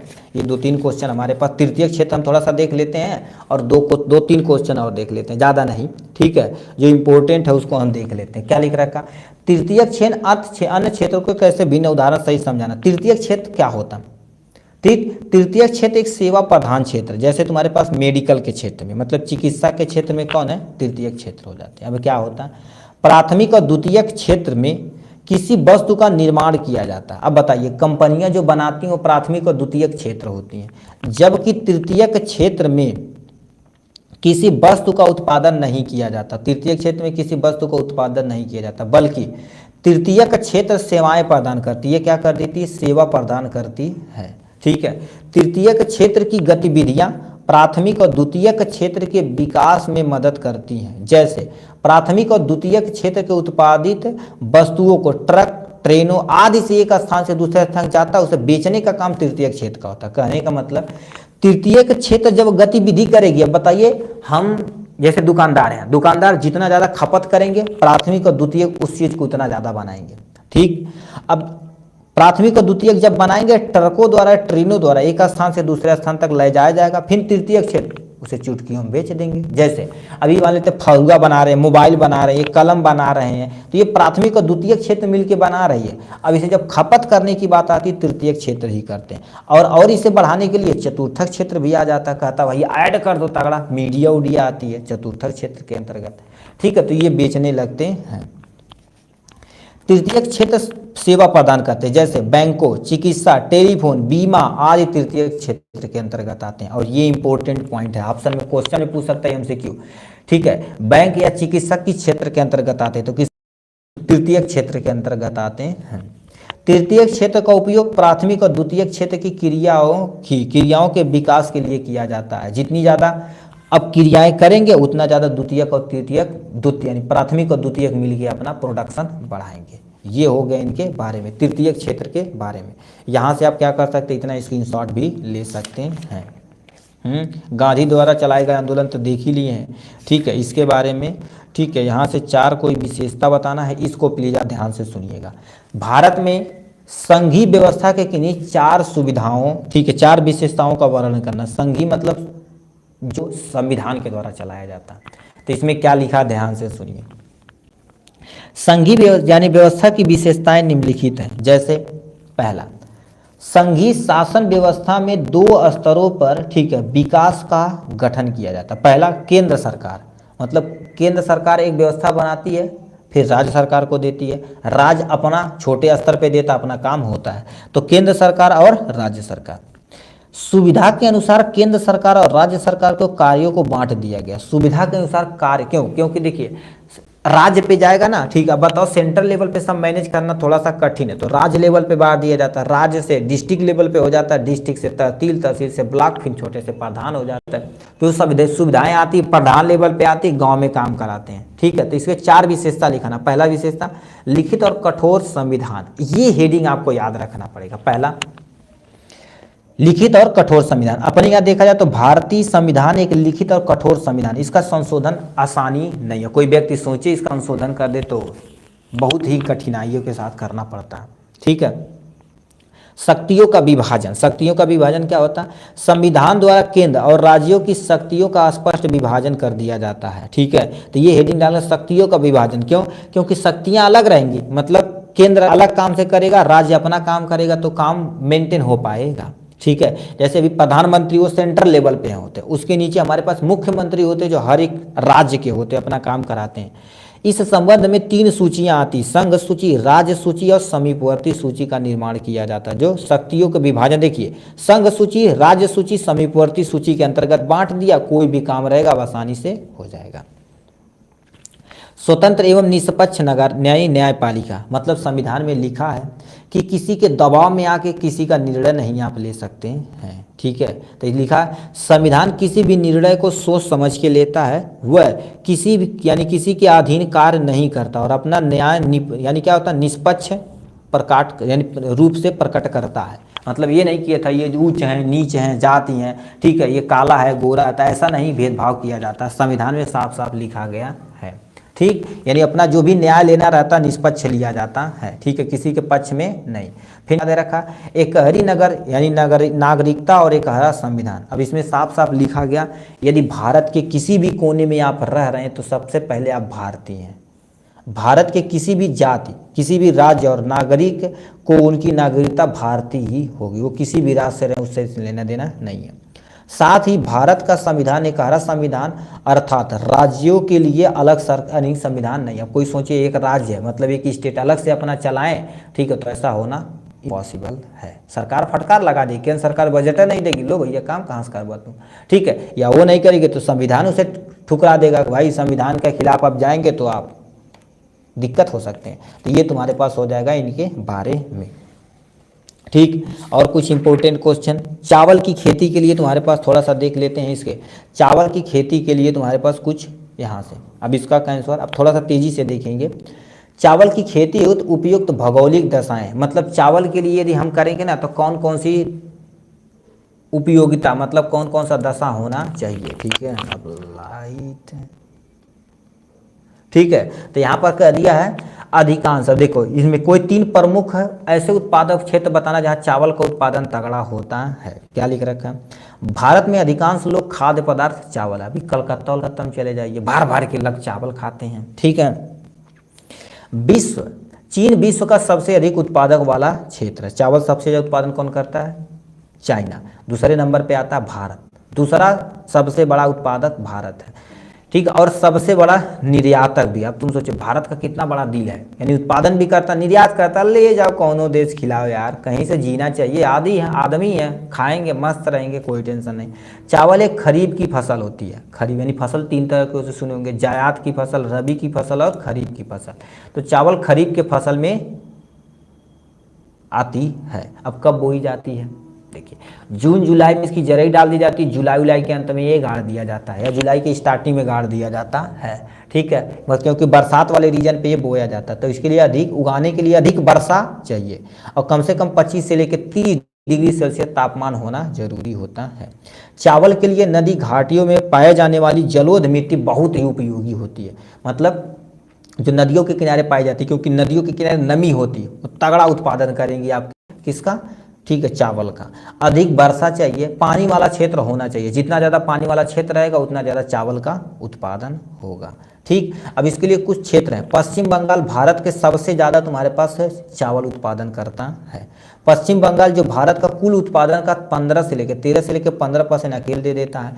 कुछ और राज्य हैं जो आपके सामने दिए गए हैं, जैसे ये राज्य दिया गया, जैसे पंजाब, हरियाणा, उत्तर प्रदेश, यहाँ चावल की खेती भरमार है भाई, या भर भर के होती है, ठीक है। तो ये चावल के दिया था, देखिए यहाँ से जितना क्वेश्चन पूछा था, चावल की खेती के लिए भौगोलिक दशा इतना लिखना पड़ेगा, कोई 3 उत्पादक क्षेत्र लिखना पड़ेगा यहाँ से, मतलब जहाँ चावल की खेती अधिक से अधिक उत्पादन होता है यहाँ से। फिर क्या दे रखा है, एक क्वेश्चन और देख लीजिए, ये इंपॉर्टेंट क्वेश्चन है, ठीक है, ये देखा जाए तो बहुत एग्जाम के पॉइंट ऑफ व्यू से बहुत है, तो इसे प्लीज ध्यान से सुनिएगा। क्या दे रखा, विश्व व्यापार संगठन, इससे कईयों क्वेश्चन बनता भाई, व्यापार, विश्व व्यापार संगठन यानी WTO के क्रियाकलापों का वर्णन करना है, तो क्या लिख रखा। अब विश्व व्यापार संगठन क्या होता है, एक ऐसी संगठन बनाई जाती है जिसमें कईयों देश मिल के व्यापार करते हैं, तो क्या लिखा, विश्व व्यापार संगठन दुनिया का सबसे बड़ा अंतर्राष्ट्रीय आर्थिक संगठन है, जिसमें 164 देश सदस्य, ठीक है, देशों का प्रतिनिधित्व, तो सोचते 164 देश मिलकर इसे चलाते हैं, क्योंकि व्यापार, अब तुम सोचिए एक देश से व्यापार करके हम राजा हो जाए तो नहीं हो पाएंगे, ठीक है, तो वही चीज़ बोला, क्योंकि माने तो कोई देश महंगा देगा तो दूसरे देश से लेंगे, ठीक है, उस देश की जरूरत पड़ेगी तो हम भी दे देंगे, तो वही चीज़ बोल देते हैं। विश्व व्यापार संगठन की स्थापना 1995 में की गई थी, ये भी आपका MCQ देखिए स्टार लगा दिया गया, ऐसे क्वेश्चन पूछा जा सकता है। विश्व व्यापार संगठन की स्थापना कब हुई थी, 1995 में हुई थी। विश्व व्यापार संगठन का मुख्यालय स्विट्जरलैंड जेनेवा में प्रेजेंट है, कहाँ पर है, स्विट्जरलैंड जेनेवा में प्रेजेंट है, ये भी क्वेश्चन पूछा गया है कि यानी विश्व संगठन व्यापार की कहाँ पर है, तो स्विट्जरलैंड आप टिक मार देंगे, या जेनेवा रहेगा तब भी टिक मार देंगे, ठीक है। इनका मेन कार्य क्या होता है, ठीक है, यहाँ पर आते हैं, पहले इनका मेन काम यहाँ से दिया गया, विश्व व्यापार संगठन अंतर्राष्ट्रीय व्यापार से संबंधित नियमों को निर्धारित करता है और इन नियमों का पालन करने के लिए हर संभव प्रयास करता है। कहने का मतलब क्या कह रखा है, विश्व व्यापार संगठन के अंतर्राष्ट्रीय व्यापार होती है, ये बहुत सारे नियम बनाते हैं कि कोई भी व्यक्ति इसे तोड़ेगा, कोई देश इसे तोड़ेगा तो उसे व्यापार से इसे हटा दिया जाएगा।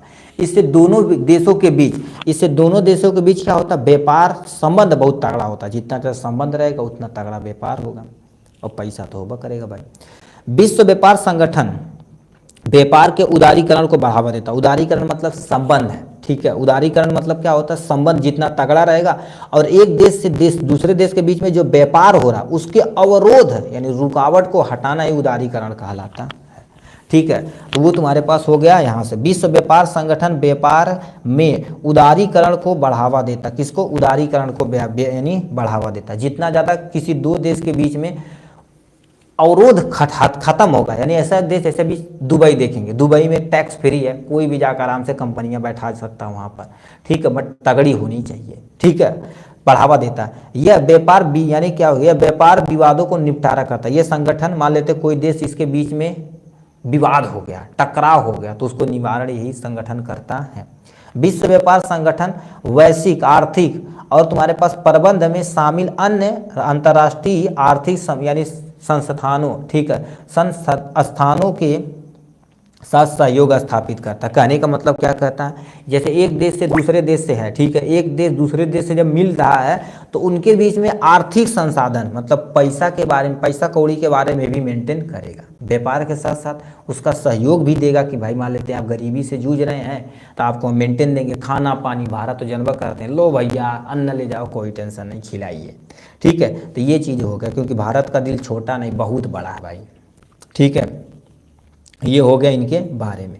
तो इतना हमने क्या कर दिया, बहुत सारा क्वेश्चन को हमने अच्छे तरीके से कंप्लीट किया, एटलीस्ट 1-1.5 घंटे में, ठीक है। आपका अच्छा ये नहीं, देखिए अब बहुत सारे क्या कर देते हैं 2-2 घंटा 5-5 घंटा पढ़ाएंगे, मतलब कन्फ्यूजिंग नहीं क्रिएट करना।